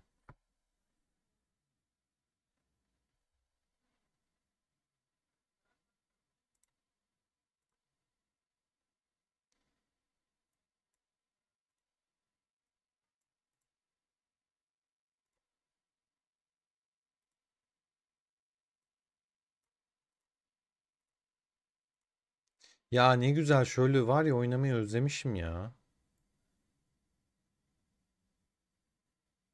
Hep counter geliyor. Her yerden Miyamoto akıyor. Nasıl iş bu? Ramses Adamlar bütün kılıççılarını saklamışlar bana ya. Bak bak her yerden kılıççı çıkıyor. Tamam abi. En çok counter sizde. Aa Gökbörü. Türk. 34'te de bayağı Türk var galiba. Eren var mı? Hala burada mısın? Türk çok var mı? Vlad'ı Batuhan almayı düşünüyorum. Yani o yüzden Timur'u işte çok gitmedim. Timur'u bıraktım şu an. Şey yapmıyorum. Yani var da Timur öylesine var.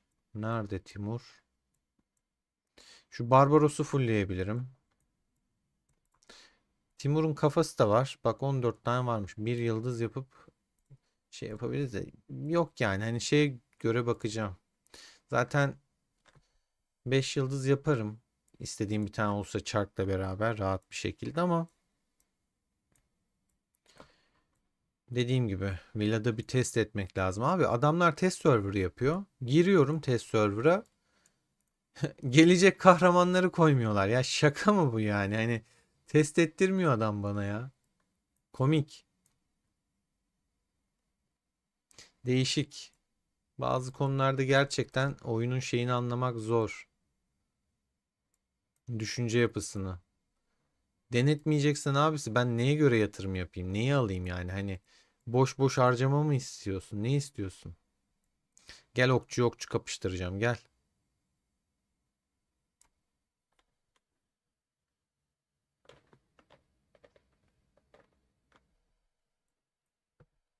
Tigris 55 milyon güçteymiş.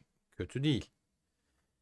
Benim Ramses kompum üçüncü komp. En güçlü kompum falan değil. Ve kesebilir o yüzden. Ana kompuysa. Bakalım. Önde şu an zaten. Eşitledi Ramses. Ramses öne geçti. Abi ani hasar çok fazla. Yani sürekli hasar veriyor çünkü. Ramses'te öyle bir manyaklık var. Tık tık tık bakın görüyorsunuz ya şu hareketi. Sürekli hasar veriyor. Bak durmuyor. Adam tık tık tık biçiyor ya. Nereden nasıl kapattı açığı? Ramses fena. Şimdi şöyle bir şey yapacağım. Rahat rahat da şey olmasın.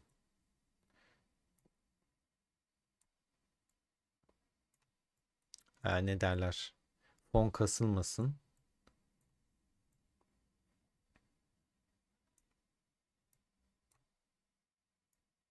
Savaşmayı da özlemişim gerçekten.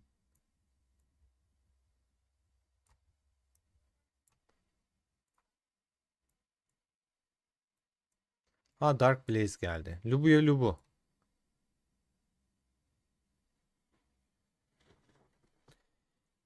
Bakalım. Onunki öndeydi. Benimki öne geçti. Onunki öne geçti. Tigris geldi. Ama Mulan'la geldiği için çok bir etki etmezdi ama Lubus çok fena kritik vurdu bana. Acayip kritik vurdu. Şimdi bakalım karşılaştıralım. Yani 800k ben daha fazla kaybetmişim. Ha evet fark var. Tigris'i sayma. Vurdu ama hani ona göre bakmayalım. Atilla Rani. Güzel rüllü bu dizim. Bende Guan Yu var. Atilla'yı beşledim bu arada arkadaşlar. Sıkıldım sarı kafa bastım. Guan Yu'yu da mesela beşleyebilirim elimde var ama beşlemeyeceğim. Yavaş yavaş gitsin istiyorum. Çünkü dediğim gibi Vlad ne aşamada kullanacağım ne yapacağım bilmiyorum. Belki Timur'u da beşleyip buraya Guan Yu yerine koyabilirim. Ama Lubu kompunda çok kararsızım. Biraz uzun vadede kendi haline bırakıyorum o yüzden. Guanyu da o yüzden bu şekilde. Onun yetenekler de full. Bende Guanyu'da eleştirel 4 seviye var. Yüzükleri daha iyi. Normal. Normal alması normal. Şöyle baktığımızda Lubus'u 109k çıktı. Bak Guanyu ile Atilla kafa kafaya çıkmış. Burada Rani daha çok. Kralın kılıcı mı koymuş? Evet. Kralın kılıcı olduğu için hem vuruyor hem birlik yeniliyor.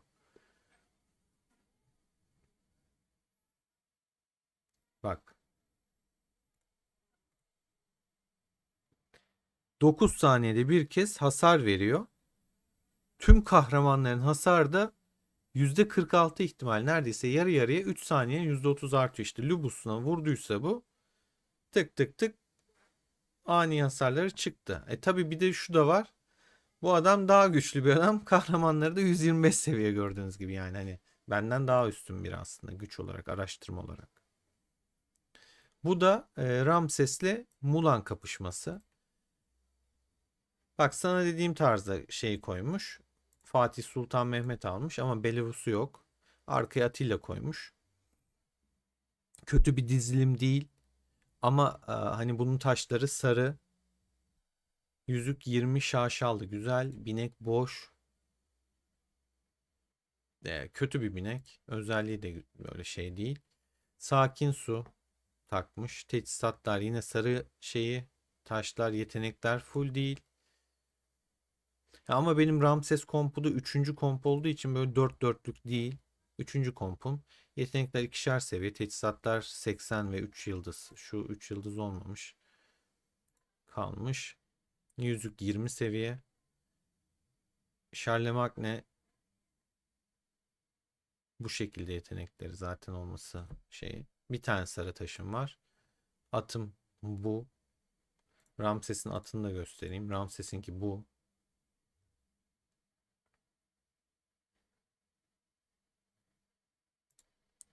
Arkada Theodora'mız var. Teçhizatlar 80, taşlar kırmızı, yetenekler 2'ye 1. Yani hani benimki de 4 dörtlük değil. At da bu. İyileştirme etkisi. Zırh ve iyileştirme. Buna daha iyi at koyabilirim mesela. Elimde bir sürü at var ama oturup dediğim gibi işte bakacak vaktim yoktu. Zaman ayıramadım arkadaşlar.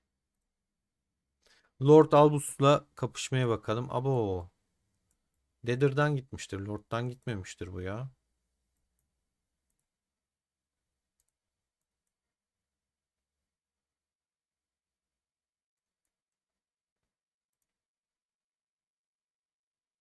Bana counter at dedi. Buymuş. Savaşta ne olmuş? Savaşta daha fazla kaybetmiş.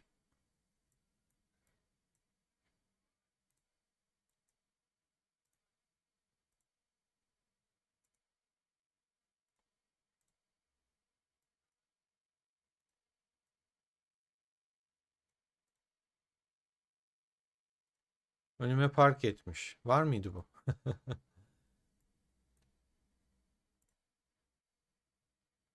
Eyvallah Gökbörü. Sağ olasın. Bekleriz.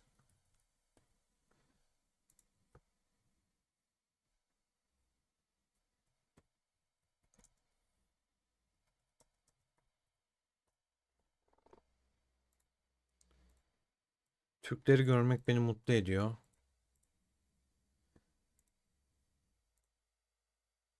Tigris gözlem atmış. Benim ne kadar askerim var bu arada hakikaten. 1,5'ta falan savaşa başlamıştım. Ya da 1,4 milyonla başlamıştım. 1,5 da olabilir tam hatırlamıyorum. 1,2 milyon var hala. 1,5'da ya da 1,6 ile başladım. Çünkü bayağı hızlandırma harcadım ben mecbur. Bu etkinlikte paso işte 10 bin tane 6 seviye üstü birim üret yani T7 üret dediği için pıt pıt pıt 10 bin 10 bin 10 bin basa basa biraz asker şey yapmış oldum.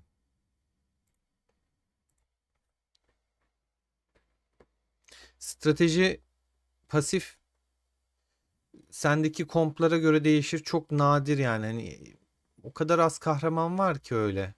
Pek bir işe yarayan at değil. Aynı zamanda mızrak evet.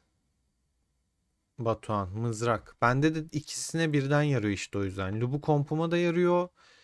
Kiros kompuma da yarıyor. Nerede değerlendireceğim konusunda çok kararsızım. Ama ileride bir Kraken'liğe doğru gidersem işte bu da 10 milyonun üstünde. Diğer ikisi de. Dördüncü komp işte ne yapsam bilmiyorum. Zaten şu an yapmayacağım. Yüzüklere kasıyorum. Ama binek de öyle bir geldi ki. Bineklerin öyle özellikleri varken yüzük müzik bırakmadı ortada.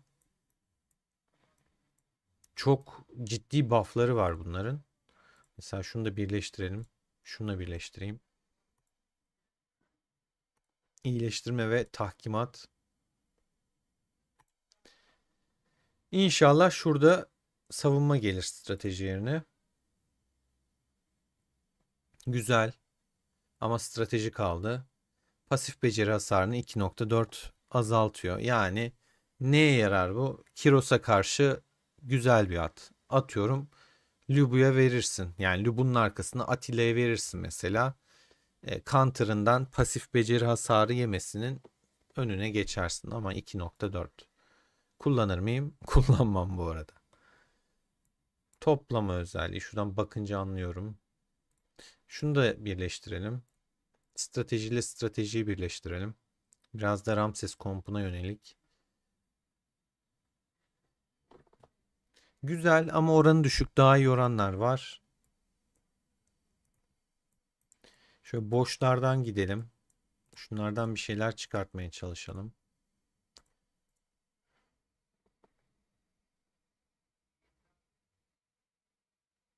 Bak mesela ikincil vuruş becerisi kudret hasarı yani Lubu.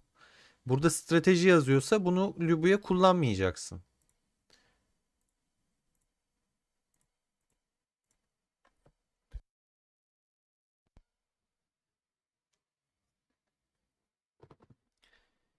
Aktif beceri strateji hasarı.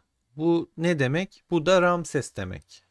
Bak bu Ramses'e gider mi? Giderdi. Ama Ramses'teki atım şu an daha iyi. Kuşatma değil de şurası strateji olsa aktif beceri strateji hasar dediği zaten Ramses'imin hasarı oluyor. Şöyle göstereyim onu da arkadaşlar. Hani bunlara bakarak seçeceksiniz. Bakın. Ne kullanıyorum? Doğuş alevi. Ve e, ikinci strateji ustasının ihsanı kullanıyorum. Ama esas bunun imzası zaten bütün hasar buradan geliyor. Aktif yetenek. Bunlar pasif. Ama zaten bu hasar vermiyor.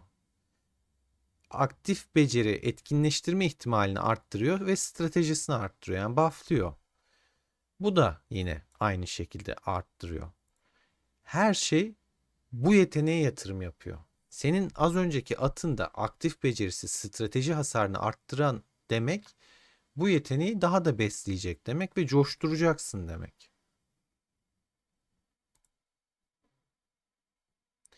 Kahramanlarınızı bu şekilde kendiniz de analiz edebilirsiniz. Uzun zamandır özellikle videolarımı takip eden arkadaşlar konulara aşinadır.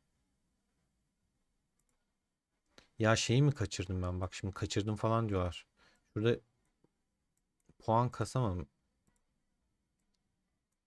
Buna da zaman ayıramadım. Arkadaşlar gün içinde belli saatlerde döngü kulisi etkinliği var. Orada puan kasıyorsunuz, ödül alıyorsunuz vesaire. Şu mesela işte 9'da bakın toplaşmışlar. Belli saatlerde bunlar oluyor. Ne güzel duruyorsunuz bir arada. Ben buraya ışınlanabiliyor muyum? Geleyim şuraya. Hangi alan bu? Geçtiğimiz var mı? Var vallahi. Dur bakayım. Ha, bunlar 30 ya. 34 sandım bir an. Vallahi bu L ama 34. Allah Allah benim nevrim mi döndü? Evet 34 abi. Kale seviyelerini görünce kafam gitti ya. Buraya ışınlanmak yasak bu arada göstermek için yapıyorum. Bunun çevresi arkadaşlar böyle boş arazi görününe bakmayın ışınlanamazsınız. En yakın ışınlanma noktaları buralar oluyor. Şimdi bayraksız bir alan varsa ben direkt buraya gelirim. Çok da güzel, keyifli olurdu ama ta burada Fizan'da ya da şurası var.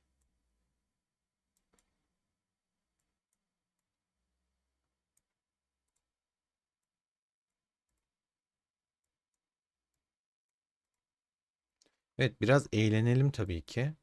Kuru kuru olmaz. Hatta şöyle bufflayalım bir de kendimiz de bufflayalım ya. Bir bufflanayım ben güçleneyim. Savunma basmayacağım şu an. Dur ya bir şey konuşacaktık abi. Nereye gidiyorsun? Bak hemen bir tanesi geldi. Korumak için geldi. Gel babacığım sen de gel.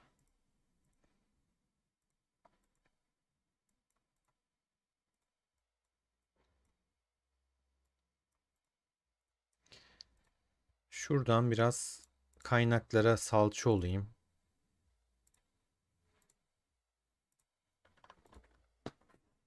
Oo Kiros'a Kiros denk geldi. Binek çiftleştirme işi yine yarınlara kaldı arkadaşlar. Ama şansınıza görüyorsunuz sarılar akıyordu yani. Çok az çiftleştirmeme rağmen 3 tane sarı çıkarttım galiba.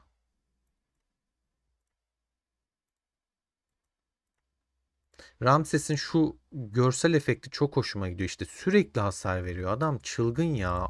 Sürekli pat pat pat. O yüzden Ramses'in arkasına arkadaşlar savunma koyacaksınız. Daha uzun süre kalabilmesi için savaşta. Ne kadar uzun süre hayatta kalırsa o kadar çok hasar çıkartır. Ramses sürekli hasar çıkartan bir komutan.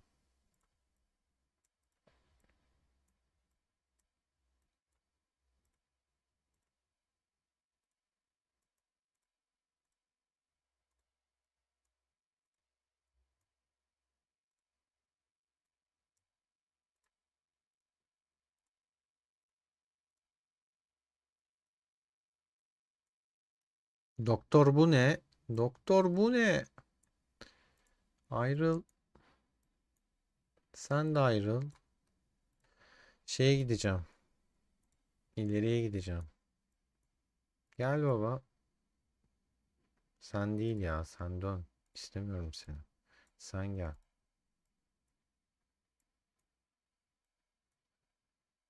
Ne oluyor? Kim kesiyor? Ben bulmuştum. Bu gömüyü ben buldum ya. Kim kesiyor oğlum bu adamları? Nereden dağılıyor bunlar bu kadar?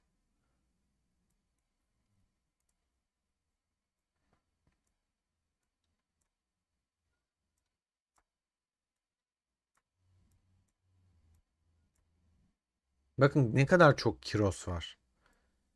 Oyunda o kadar çok arttı ki Kiros dördüncü sezonda. Gerçekten güçlü komutan. Ben de gidiyorum. Onlardan biriymiş gibi gidiyorum. İçlerine takılıyorum. Ha bak Dark Blaze buraya gelmiş. O şey işte. Kiros'a Kiros mu kapıştırmıştık? Ha Lubu'ya Lubu kapıştırdığım kale. Bu arkadaşlar. Benden daha güçlüydü zaten komutanları. 125 seviye. Neredeyim ben? Takılmacaya devam mı? Şöyle şurayı da alalım. Buradan şey de göndereyim.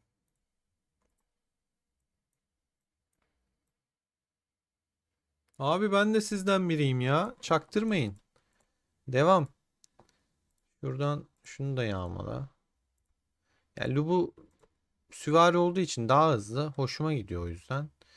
Genelde onunla yapıyorum. Kiros yavaş kalıyor mesela. Ağır abi. O da canımı sıkıyor bazen. Ghost hoş geldin. Yok geç kalmadın ya. Şu an eğleniyorum. İki eleştirel içgörü. Ha, aynı yetenek buff'ından mı bahsediyorsun Çağatay? Tam soruyu anlamadım. Bir yandan uykum geldi. Yorgunluk çöktü daha doğrusu.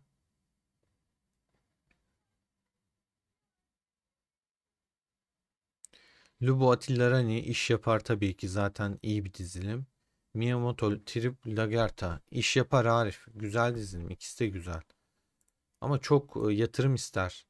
O seni zorlar. Önce bir tane ana kompun olsun sonra ikinciye yatırım yaparsın. Ama çarktan kahramanı al elinde dursun. Hani geleceği böyle düşünüyorsan al.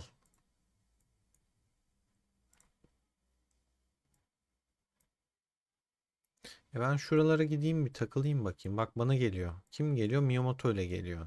Tigris geliyor. Assassin geliyor. Felankor geliyor. Assassin'i karşılayalım hemen.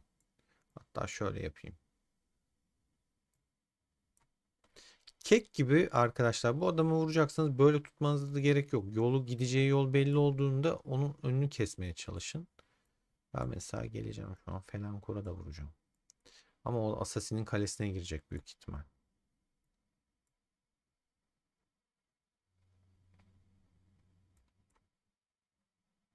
Bu da Counter diye geliyor. Dark Blaze counterladı beni şu an. Zaten güçlüsün abicim. Niye gelip bir de counterlıyorsun? Ona rağmen Kiros iyi dayanıyor bu arada. Counter'dan yediği şeye rağmen iyi.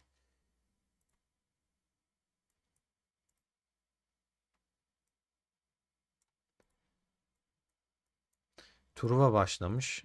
Ben de Truva'ya kaçacağım zaten. Evime hızlı gönderin lütfen arkadaşlar. Kesin. Hızlı gideyim. Güzel. Raporlara baktığımızda kafa kafaya ki gerçekten güçlü aslında şu komp Dark Blaze'inki. Gördüğünüz gibi boş adam değil. 125 seviye teçhizatlar full, yüzükleri kötü değil. Bineklerine süs eşyası da koymuş. Bineğe de şöyle bakalım hızlıca.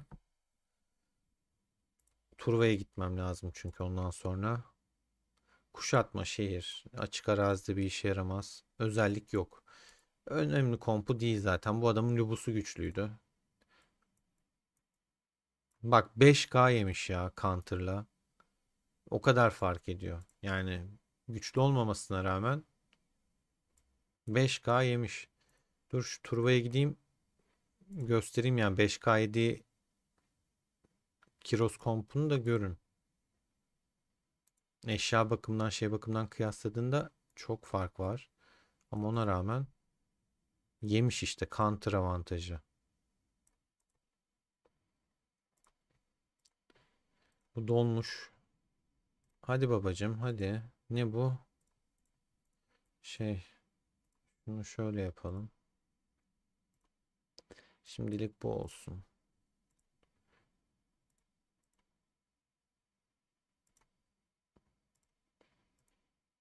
Buna da Ramses'i gönder. Buna da Lub'u gönder. Buna da Kiros. Buna da son kalanı gönder şu an. Şimdi rapora bakalım arkadaşlar o sırada. Benim Kiros kompu yani şu şeye baktığında benim Kiros çok daha üstün. Yıkım 20. Süs eşyası 12 seviye. Pasif beceri kudret hasarı Kiros'un vuracağı hasarı 7 nokta arttıran bir cesaret özelliği var. Atta öyle şeyleri yetenekleri de alakasız değil. Üstüne süs eşyası da %70 ihtimalle bir sonraki beceri hasarını 3 saniye boyunca arttıran bir gök gürültüsü yeteneği var süs eşyamda da. Seviyesi de 12. Saldırı bonusu da 760 veriyor. Bunu da bu arada yükseltebilirim ama zaman ayıramadım. Boudica'da bunu da 20 yapabilirim. Ama buna da zaman ayıramadım. Şeye bekletiyorum. Valide yaparım diye. Şu an 20 yapmadım işin gerçeği.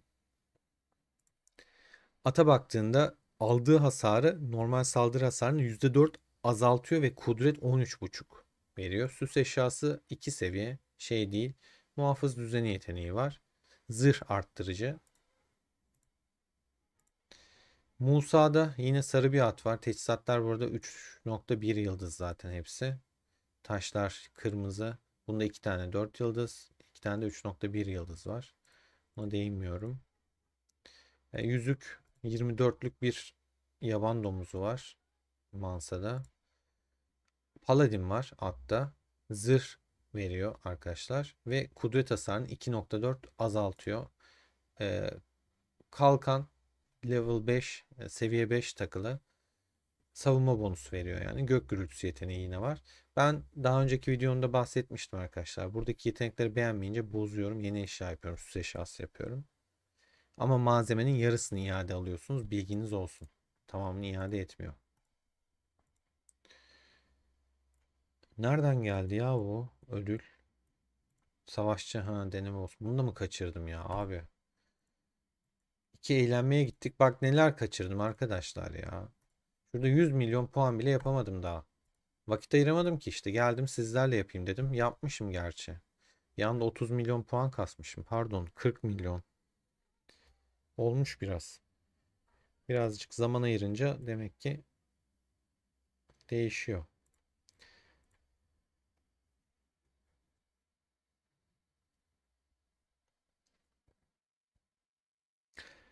Özellik olan çok önemli. Çünkü verdiği yetenekler Ghost, yüzükler, eşyalar, taşlardan bile daha fazla. Hani az önce gösterdim ya mesela. Yine açayım bir tane. Hatta binek üstünden açalım.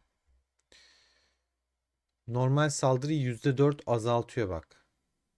Kudret de 13,5 veriyor. Şimdi bak bir tane yüzük açayım mesela. %4 azaltıyor. Altını çiziyorum. Bak 20 seviye sarı yüzük 20 seviye yapmak kolay değil. %4 verdiği buff. %4. Şaka gibi. Sakin su savunma ağırlıklı bir yüzük. Bak 10 seviyede %2. Hasarı ama 18 saniye boyunca %10 azaltıyor. Bu özelliği çok iyi zaten. Sakin su değerli bir yüzük. Bu arada yeni yüzüklerde de çok güzel gelecek yüzükler var. Ama şimdi herkes yüzükleri belli bir seviyeye kadar getirdi. Kalkıp da sıfırdan kasmaya değer mi? Bence değmez arkadaşlar. Yatırımlarınıza yazık. Yüzük sıfırlama gelirse ama tabii ki de yapmanız mantıklı olur. Ama yüzük sıfırlama gelmeden o topa girmek eziyet olur. Bir sürü zayıf yüzüğünüz olur elinizde. Bir tane tam yapın, daha iyi. Atların buffları, o yüzden atlar yetenekler açısından, özellikler açısından çok değerli. At için özel ekstra böyle çok yoğun bir çaba harcamadan yüzüklerden alacağın, yüksek seviye yüzüklerden alacağın buffları çok kolay bir şekilde alabiliyorsun. Bak mesela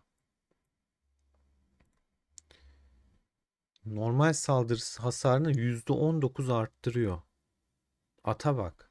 %19 ya. Lubum'daki at, Lubu atım. %19 abi. Sarı bir yetenek, sert diye bir yetenek var. Ya da çift yetenek alabiliyorsunuz. Bak hem mor, yani pembe, hem de sarı yetenek var mesela bunda. Daha işte atları çok şey bakıp yerleştiremedim. Çok at var ama e, vakit ayıramadım. İnşallah onlara bakacağım.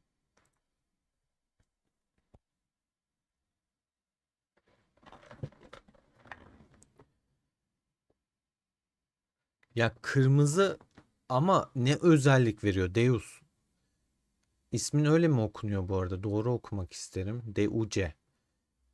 Nasıl okunuyor adın? Yani bazen kırmızı özellik o kadar iyi oluyor ki o atı görmezden geliyorsun. Mesela burada en basit örneği az önce Lord Albus vardı. Adam balina. Adamın atına baktık. Tırt. Ama özelliğine bakıyorsun iyi. Bakayım rapor var mı? Bak şimdi ata bak Allah aşkına. Ama yeteneğine bak. Bak bu atı strateji. Timur'un hiç strateji hasarı var mı? Bu adam strateji vurmuyor. Kudret bonusu veriyor. Kudret vuruyor. Hasar da kudret. Ama daha çok zaten buffçı bu. Destekçi bir komutan. Ama normal zaten savaşçı, yani kudret demek. Buna ata bakıyorsun. Strateji. Ama bak ne yapıyor? Normal saldırı 17. Bir de her oran aynı olmuyor. Bende de sert var mesela. 18.9, ondaki 17.1. Lubus'unda mesela var. Bak ikinci vuruş becerisi kudret hasar 8.4. Çok ciddi bir oran. Şu yetenekleri var ya, %8.4 arttırıyor. Adam hep daha fazla vuruyor. Atilla'daki ata bakıyorsun. Bak çöp mavi. Hani bu bildiğin. Eşek bu. Katır da değil, eşek. Ama normal saldırı hasarı 15.3. Bak sert, yine aynı özellik ama oranı farklı. Gördüğün gibi kullanıyor. Yani önemli olan, şuradaki özellik çok iyiyse kullanabilirsin. Çok şeyine takılma. Ama tabii ki de diğerinin de iyi olması senin için daha iyi olur. Şimdi sana oradan strateji 14-15 veren bir atla bir eşeği kıyaslayamazsın. İkisinin birden iyi olmasını herkes ister. Ama sadece şanslılar yapar. Almadığım bir şey kaldı mı bu arada? Etkinlik bitmeden alışveriş yapayım.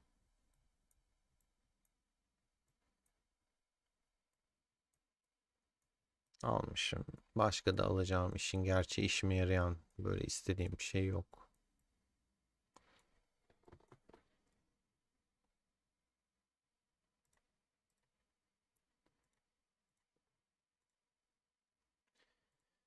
Evet, şimdi şunu da görüyorum. Ya ne güzel eğlenecektim. Buff bastım abi. Buff'la vuruyorum ya.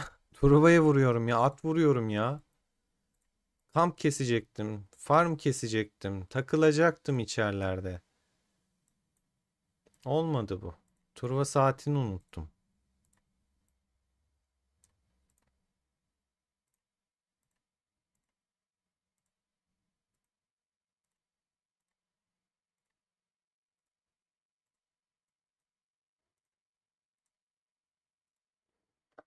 Ya niye değiştin sen şimdi? Neyse. Bunu hepsini gönderdik. Okey. Dönelim. Sohbeti okuyordum. Arif Allah'a emanet ol. Hafta sonu açamayacağım bu hafta sonu. Yurt dışında olacağım. O yüzden açamam. Kendine iyi bak ama. İyi dersler, seviliyorsun. Aleyküm selam, hoş geldin Rachel. İlker hoş geldin. Gitmedim ya, buradayım. Ya gerçekten Richard'ın da o keyfi başkaydı. Çok yavaş, hantaldı ama eli de ağırdı ya. Eli de ağırdı.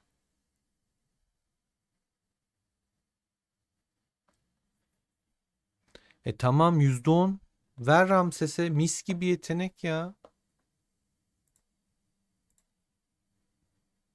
Şuradan bir iki at birleştireyim bari. Şansınıza da güzel geliyor. Şansı değerlendirelim. Hatta bir tane sarı çiftleştirelim. Belki bir kırmızı tuttururuz. İlk kez görmüş olurum. Test server'da bile 4000 düdüğe yakın harcadım. Yine bir kırmızı at yapamadım. Ne var bunda? Aktif beceri strateji hasarı. Bas abi. Ama kudretle kudreti yapmak istiyorum. Onun yok olma riskine giremem. O yüzden şu şekilde iki atı birleştireceğim. Ne var bunda? Pasif beceri. Boş ver. Kaya gibi. Bu güzel ama oranı düşük. Boş ver. Muziple muzip. Şansa da iki tane aynı şeye denk geldi. Bakın. Elimizde şu an 3 tane sarı var boşta. Mizacı aynı denk geldi. Muzip'in neymiş özelliği? Hiçbir buff'ı da yokmuş. Allah'ın cezası. Bakayım ne verecek. Hadi bakalım. Hadi.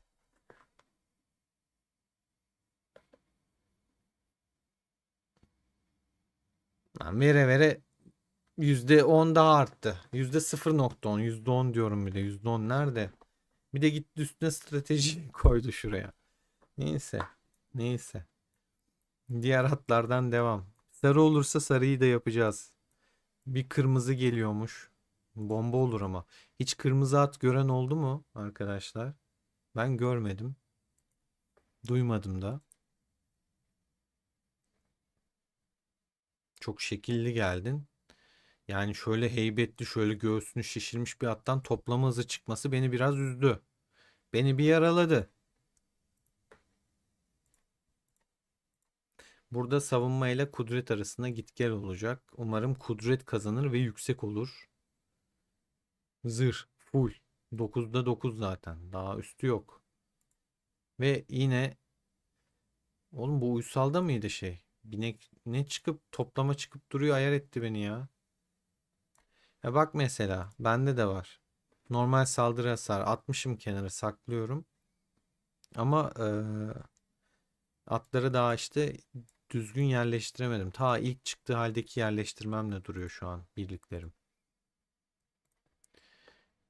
Şimdi bunda ne var? Kudretli strateji arasında git gel olacak.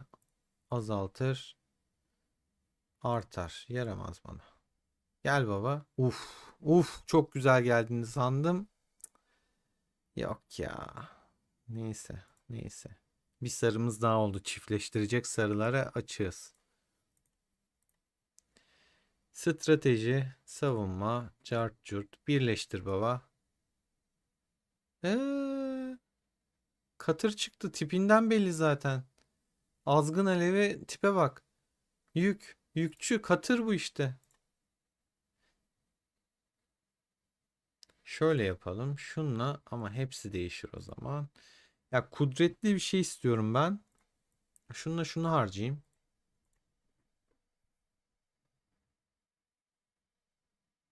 Baba bu ne? Pasto şey çıkıyor ya. Toplamacı çıktı. Eşekçi olduk ya başımıza. Beyler.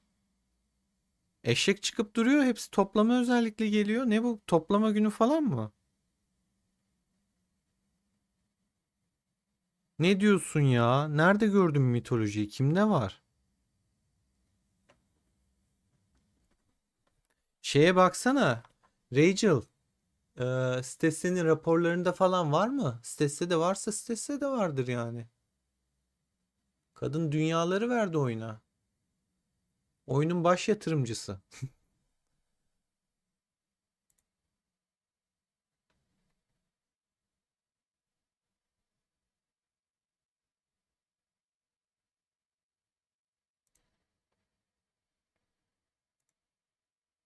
Baba artık eşek verme bana ya. Toplama toplama nereye kadar? Dur toplamaları birleştireceğim ya. Bak bak bir de el arabası var ya. Neyse hadi dursun toplama atın. Toplamacılarımı bufflatırım ne yapayım. Şimdi bak Lubu atı ama kudret eksik bunda. Ne yapacağız? Bir tane kudret bulacağız buna. Tabi yetenek korunacak mı? Korunmayabilir. Gel baba. Kudret de yok bunda. Şöyle yapayım. Senle seni bir çiftleştirelim.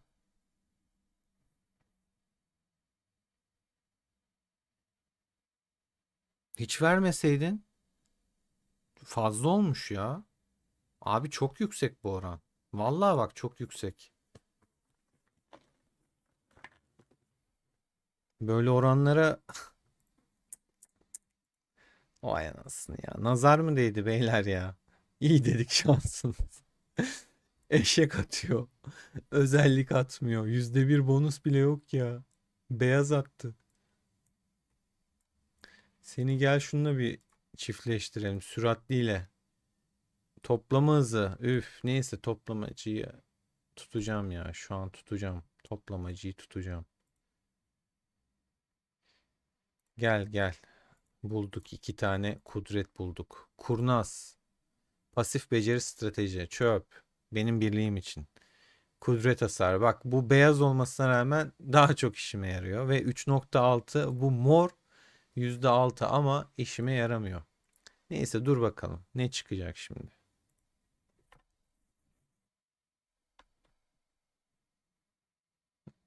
Strateji.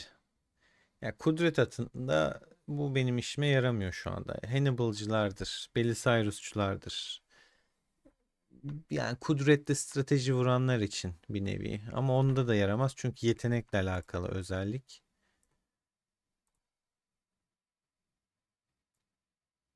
Hayır şuna bak hepsi el arabası oldu ya şaka gibi.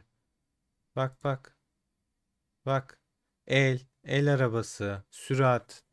Yani ne yapacağız biz bunlarla ya? Bak bak bu da Lubu atı. Strateji yerine kudret olsa çok güzel olacak. O yüzden ne yapıyoruz? Bu yıldırımı riske atıp kudretle çiftleştireceğim. Şöyle yapacağım. Savunmadan kudret strateji. Kudret ve şey olması lazım. Savunma olması lazım. Şu toplama atını gönderelim. Kudreti de yüksek. Gel baba. Beyaz beyaz güzel bir şey misin? Hayda. Hayda. Oğlum çarktan beter şu an ya. Ara verelim evet Ghost doğru diyorsun ya. Çarktan beter şu an bak. Kızdım yani. Abi bu ne? Çarktan beter. Şurada bir 5 atayım bakayım. Şansımız yerinde mi görelim. Yok abi. Yok. Taş veriyor bize taş.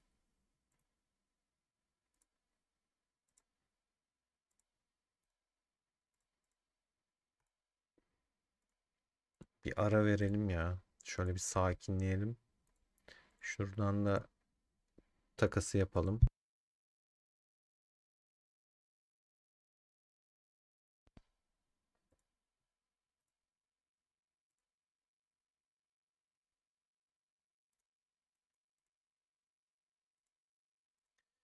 Şimdi bir de haritaya bakayım.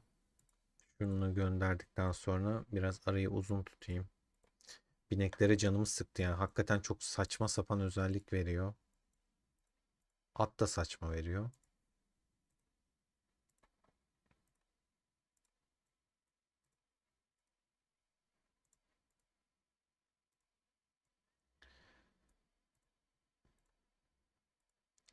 Savaş olacak hep arkadaşlar bu arada. Yani çöl etkinliği boyunca ama hafta sonu ben dediğim gibi video çekemeyeceğim. Şöyle zonlara da baktığımızda şu an ne alemdeyiz? Ne yapıyoruz? Bir bakalım haritaya ne oluyor? Tamam turva yapıyoruz da adamların turvası olmayabilir. Bizim bu bayrak bitmedi mi ya? 5 dakikası kalmış. Güzel.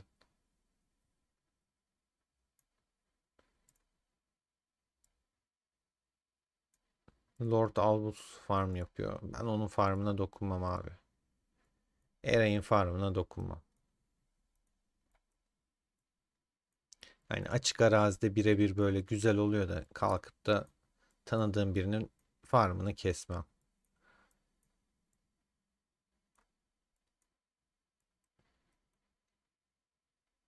Burada da işler sakin.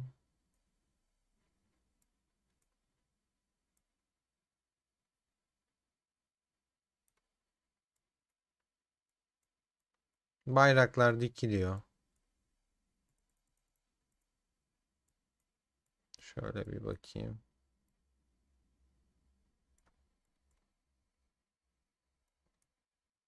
Bu ne yapıyor? Savaşçı görevi yapıyor herhalde.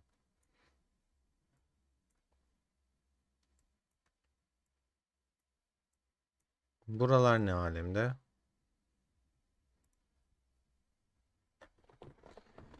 Neve öyle biz savaşmıştık zaten.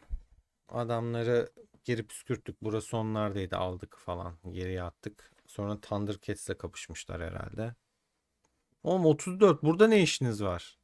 Burada da mı varsınız? Hangi ara geldiniz buraya ya?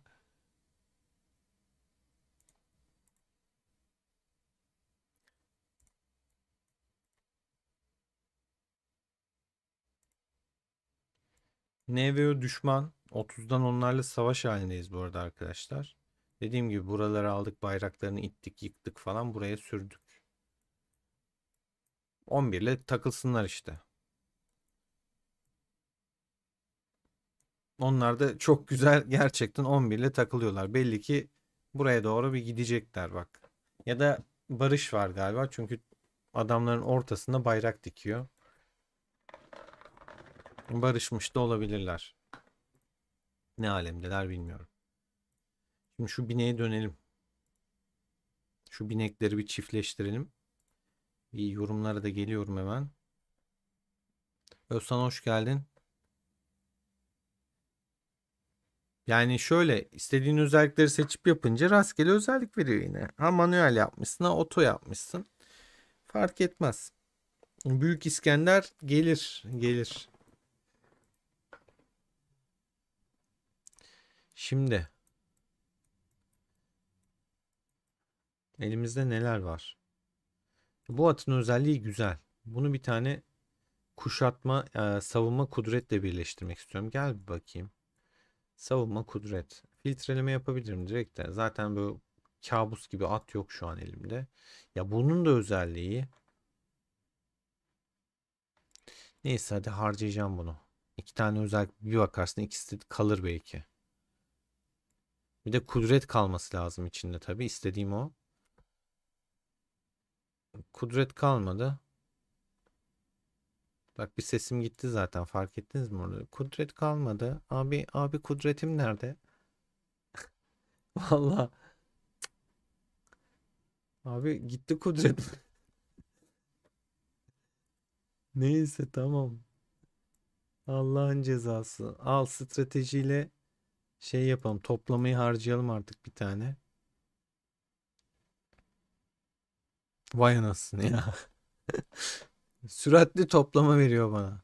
Tamam abi tamam toplama kompumu koyacağım. Toplama atı yapacağım. Toplama birliğim var zaten. Atlarını da yapacağım. Savaşçılardan önce toplama atları yapacağım ben bu işte bak. Bak bak. Mis. Neyse şunları kullanmaya devam edelim. Bu yetenekler iyi bu arada. Kudret hasarı azalıyor.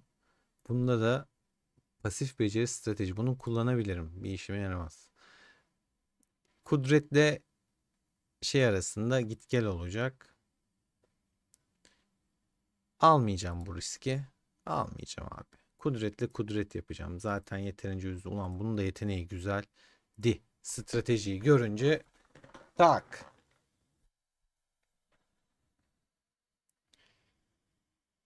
Aktif beceri strateji. Tüm hasar. Ya bu tam Ramses atı oldu. Ulan bunda da kudret var şansıma. Bu tam Ramses var ya. Buradan yeteneğini besleyecek. Buradan normal saldırısını besleyecek. Her tür hasar dediği tekrar yeteneğini besleyecek. Yani yeteneği zaten şu ikisi %11,8 besliyor. Şu strateji olsaymış var ya, üf, deli at olurmuş, deli. Ramses için hem zırh hem strateji. Şans işte. Gitti kudret de verdi onu.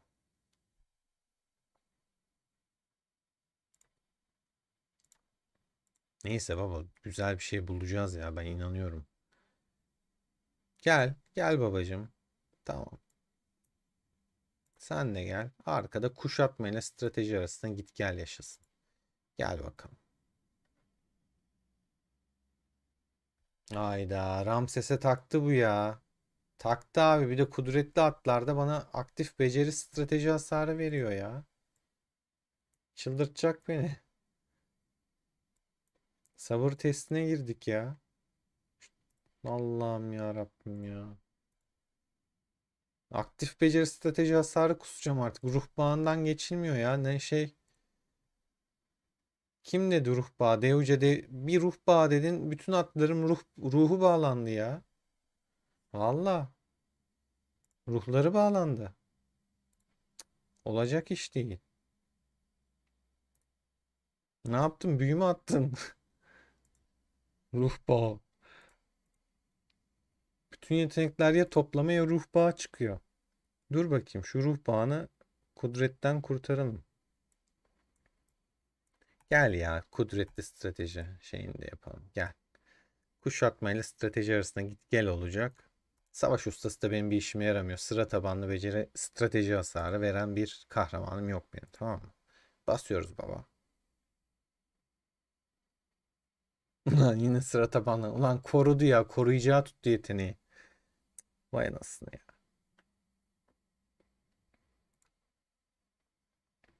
Hannibal'ım mı var benim abi? Belisarius mu oynuyorum? Ne yapayım ben? Sıra tabanlı beceri. Gel baba, sen gel. Stratejiyle strateji al. Süratli. Çok hızlı toplama. Bu da neymiş? Strateji hasarı. Özellik yok bile diyebiliriz onda. Ne verdin? Pasif beceri kudret. Abi ikisinden nasıl buna geçebildin ya?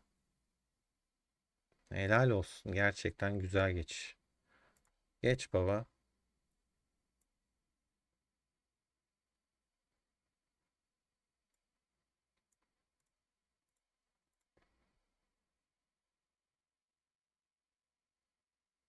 Ya ruh bağına taktı ya. Vallahi taktı. 50 tane özellik var. Ruh bağı geliyor ya. Abi bu, Allah Allah. Bu saatler şey mi? Ruh bağı saati mi? Truva bitti, hala ruh bağı alıyoruz ya. Dur bakayım, bir sakinleyelim. Şey yapalım. Ne olacak böyle, bilmiyorum ki. Ruh bağından geçilmiyor.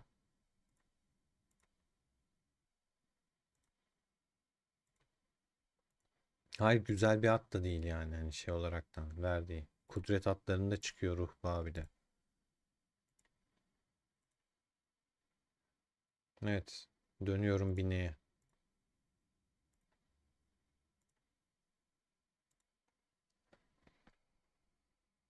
Var mı araştırma puanımız? Verelim. 4 350 puan. Bir tane daha çiftleştireyim, sonra vereyim.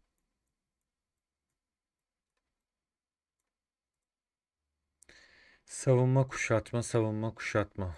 Toplama. Al sana.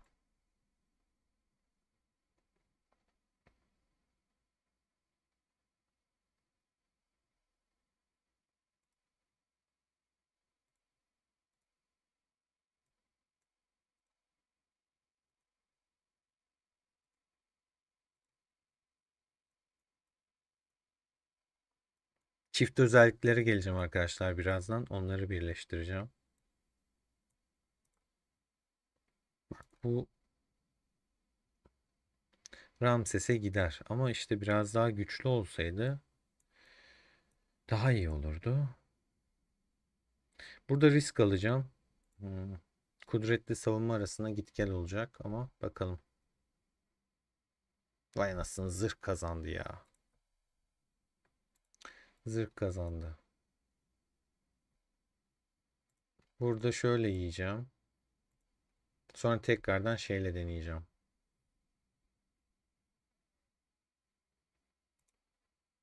Çöp bir özellik verdi. Şimdi burada toplamacı ile birleştiriyorum. Uysal muzip. Her şey rastgele olabilir arkadaşlar.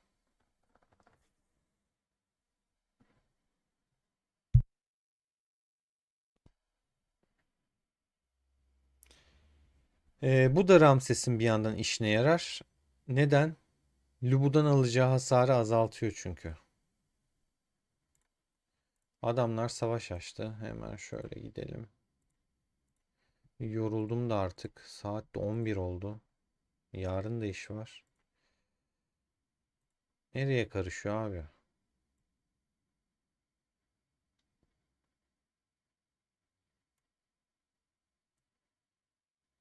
Acı babamıza selam olsun buradan. Acı babamıza mı vuruyorsun? Dark Blaze de her yerde karşıma çıkıyor. Dark Avenger de öyle. Karşılıklı takılıyorlar. Bak, Lord Albus'umuz da aktif. Şimdi neyse, savaş açtıkları yer burası. Şuraya bir gidelim. Destekleyelim. Şuraya ışınlanalım.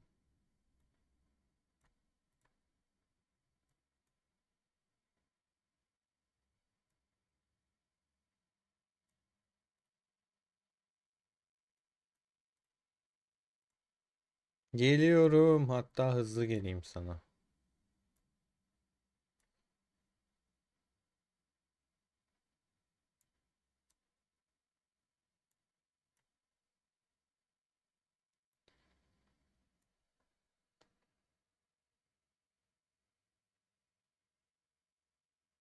Kritik vurursa sıkıntı. Aslında bayağı vurdu hatta. Çok fena kritik vurdu. Şey anında kaleye sokmam gerekirdi de. Bak, bizimki bir tane skill atana kadar adam vurdu. Vurdu, kafamıza geçti. Çok fena kritik yedim. Burst damage'i çok yüksek.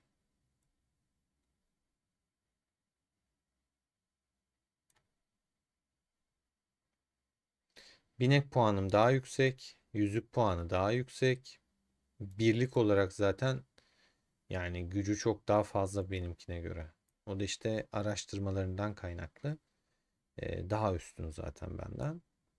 Kudret saldırısı zaten fark görüyorsun. Strateji, savunmada, canda çok fark var. Ama counter olmama rağmen bu kadar fark yememem gerekirdi. Yani 2-3.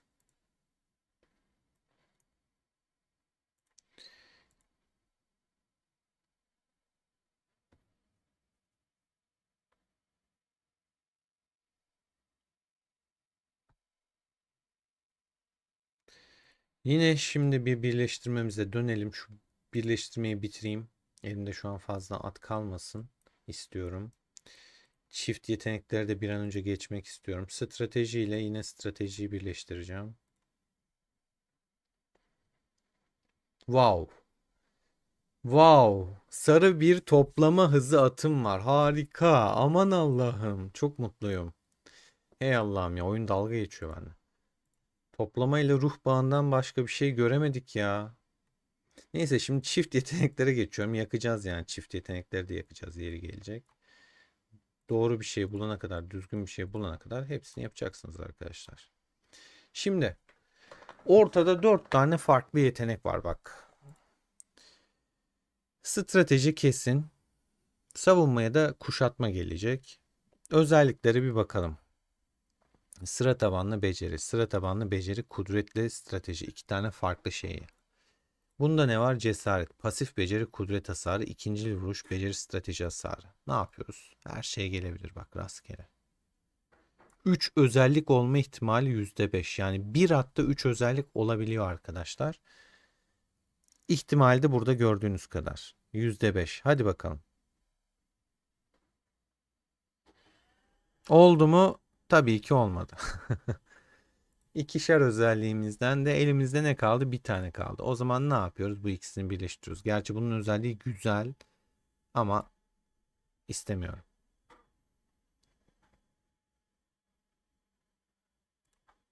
Evet.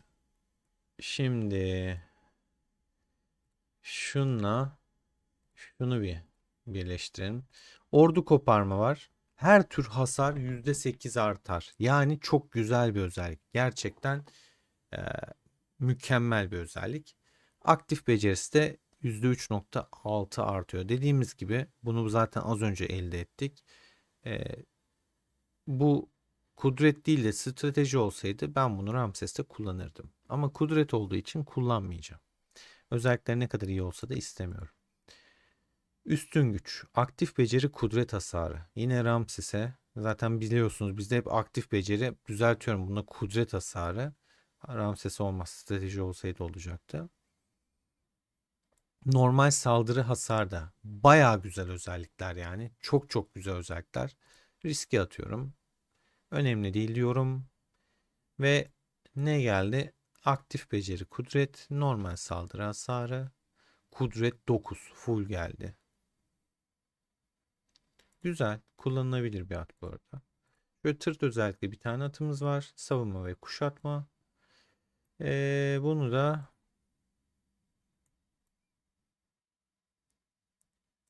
stratejiyle yapacağım. Tek özellikle. Kuşatma ve zırh oldu. Şimdi bunu da tek özellikle. Ama şuna bir bakacağım.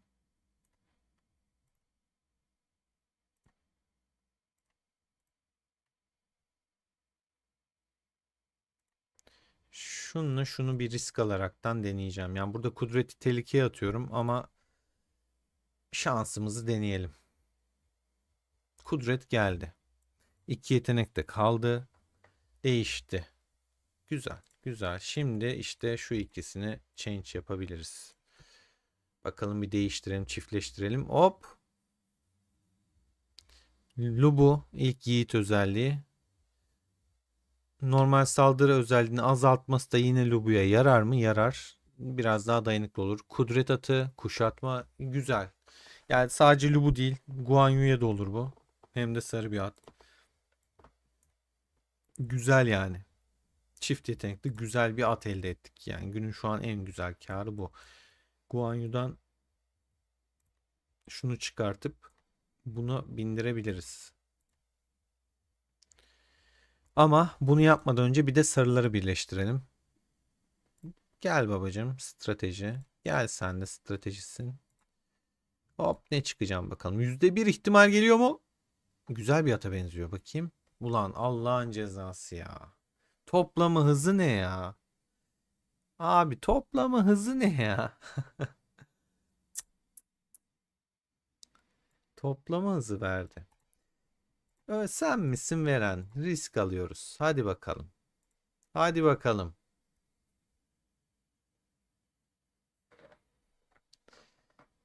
Zırh ve kuşatma yeteneğine döndü.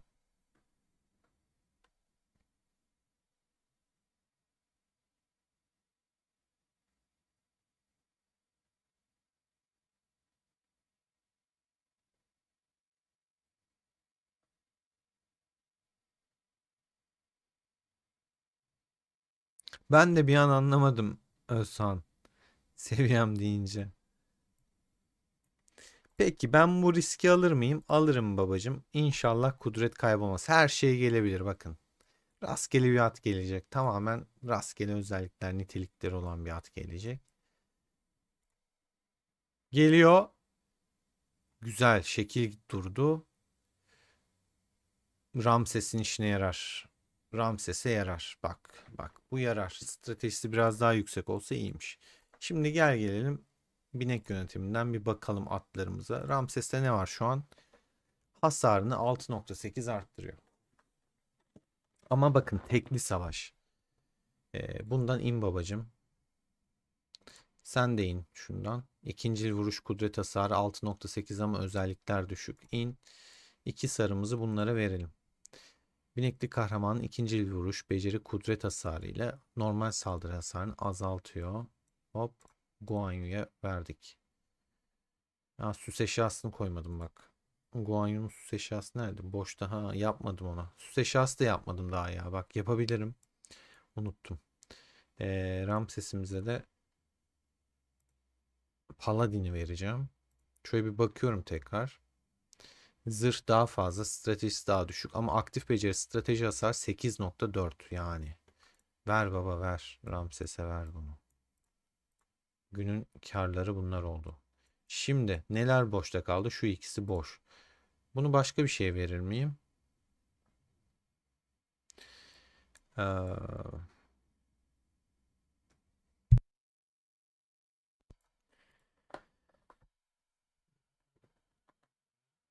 defans olması daha çok hoşuma gitti. İyileştirme etkisi abi. Yok. Hem defans hem iyileştirme. Oranı da iyi. Veremem. Yani bu şu an için boşta ve çöp benim gözümde. Bu da aynı şekilde. Bunun özelliği çok iyi. Buna kıyamıyorum şimdilik. Şimdi süs eşyalarına baktığımda hmm, Guanyu ile Atilla'ya savunma mı saldırı mı koysam, işte ona da kafam karışık. Şöyle yapayım. Şu an bunları düşünemeyeceğim. Bunu bir güçlendireyim. Bir 20 yapayım şunu.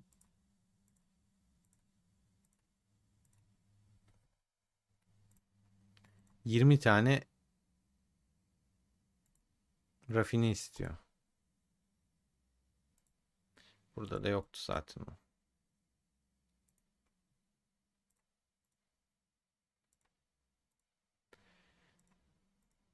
Artık Erdem'den çıkmasını bekleyeceğim rafinenin.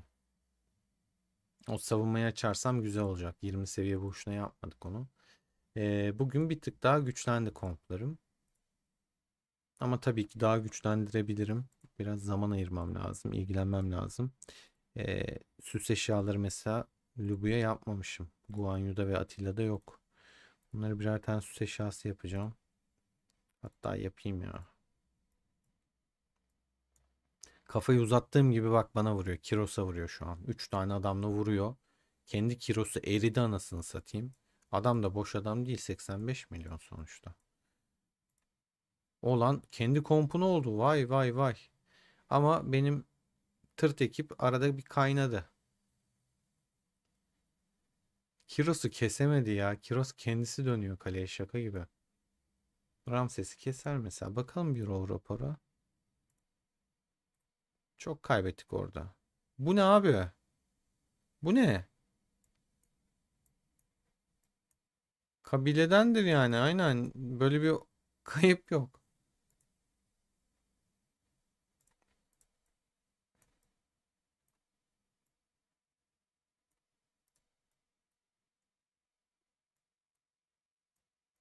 Bak 85 milyon adam. Ya Allah aşkına birliklere bak ya. Bir tek şu güzel görünüyor.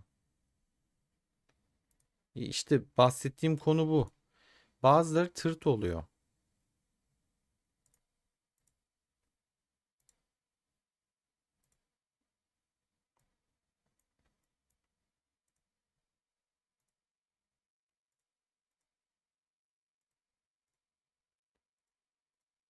Şimdi süs eşyası yapacağım. Onayla baba hemen hastaneyi iyileştir. Dolmuş patlıyorsun diyor. Doğru unuttuk.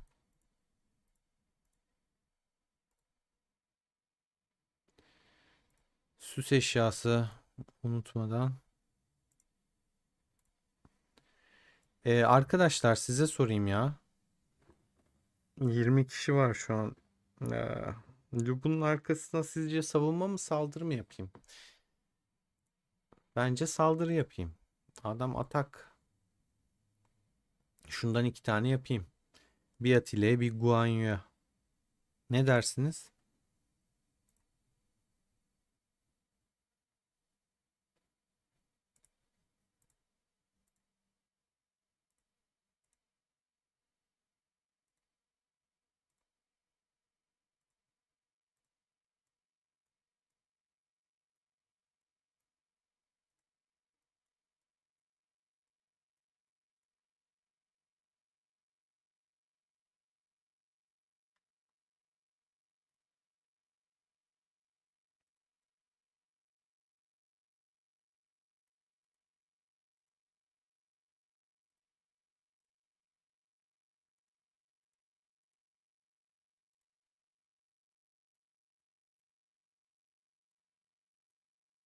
Sercan yürek yemiş.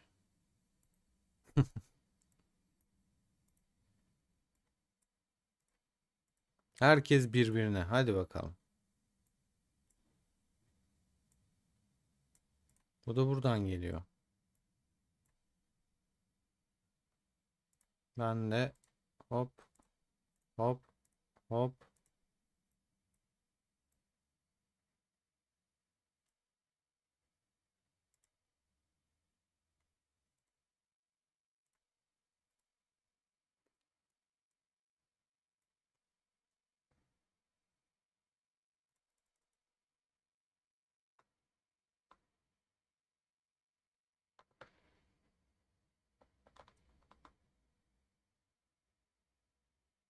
Çok kalabalıklar. Bu sefer bayağı kalabalık. Buradan da şey çıktı.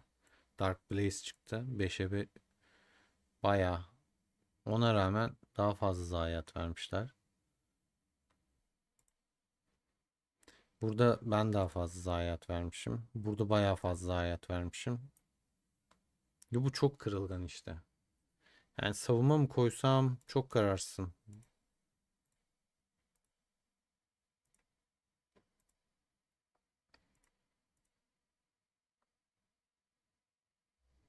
Çok etkili bir savunma veriyor mu? Beraber bakalım. Hemen kontrol edelim. Ne kadar savunma verebilir ki?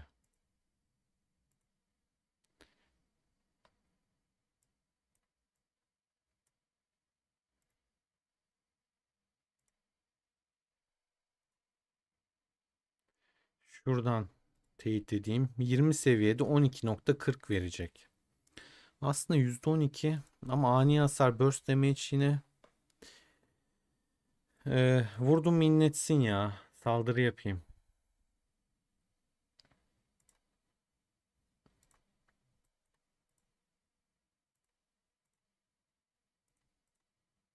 Saldırı yapayım.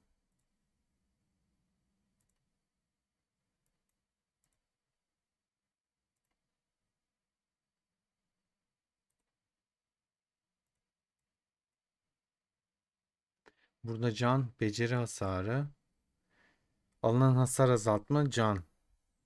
Yani işte beceri hasarı da var ya. Özellik ne geldi nitelik?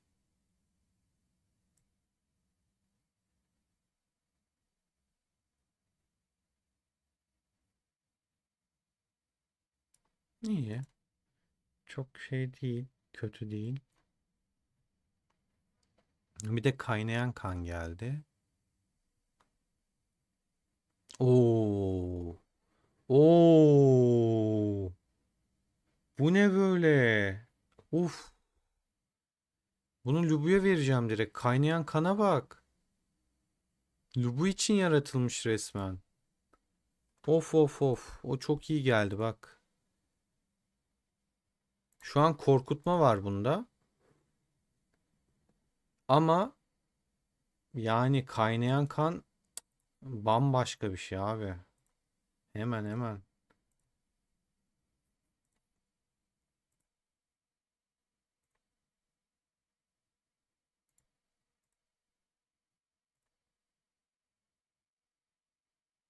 Kuşan.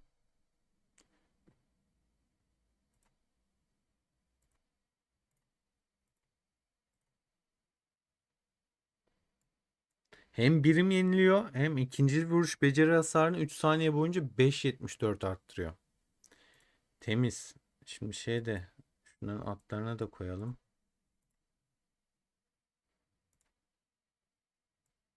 Buna hangisini koyduk? Tamam önemli değil. Atilla zaten hasar vurmuyor şey olaraktan. Guan Yu nerede?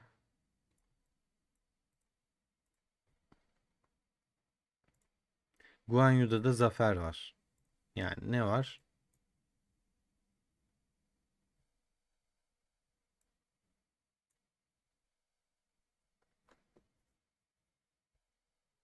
Bunun stratejisi zaten çöp, düşük, tutacaktır. Oturup ona bakmayacağım çünkü değiştirmeyeceğim şu anda. O yüzden bakmamın bir faydası yok. Bir şey olmayacak. Arkadaşlar savaş devam ediyor. Kapasite zaten hastane şu an şov olmuş. Şöyle şey yapayım.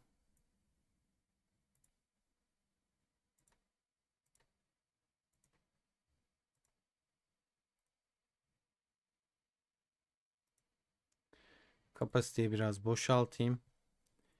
Bugünlük bu kadar diyelim. Bana eşlik ettiğiniz için teşekkür ediyorum. Çok keyifli bir yayın oldu benim için. Umarım sizin için de öyledir. Yorum atıp beğenmeyi unutmayın arkadaşlar. Destekleriniz kıymetli. Abone olmayan varsa da lütfen abone olsun kanala. Kendinize iyi bakın. Seviliyorsunuz. Hoşça kalın.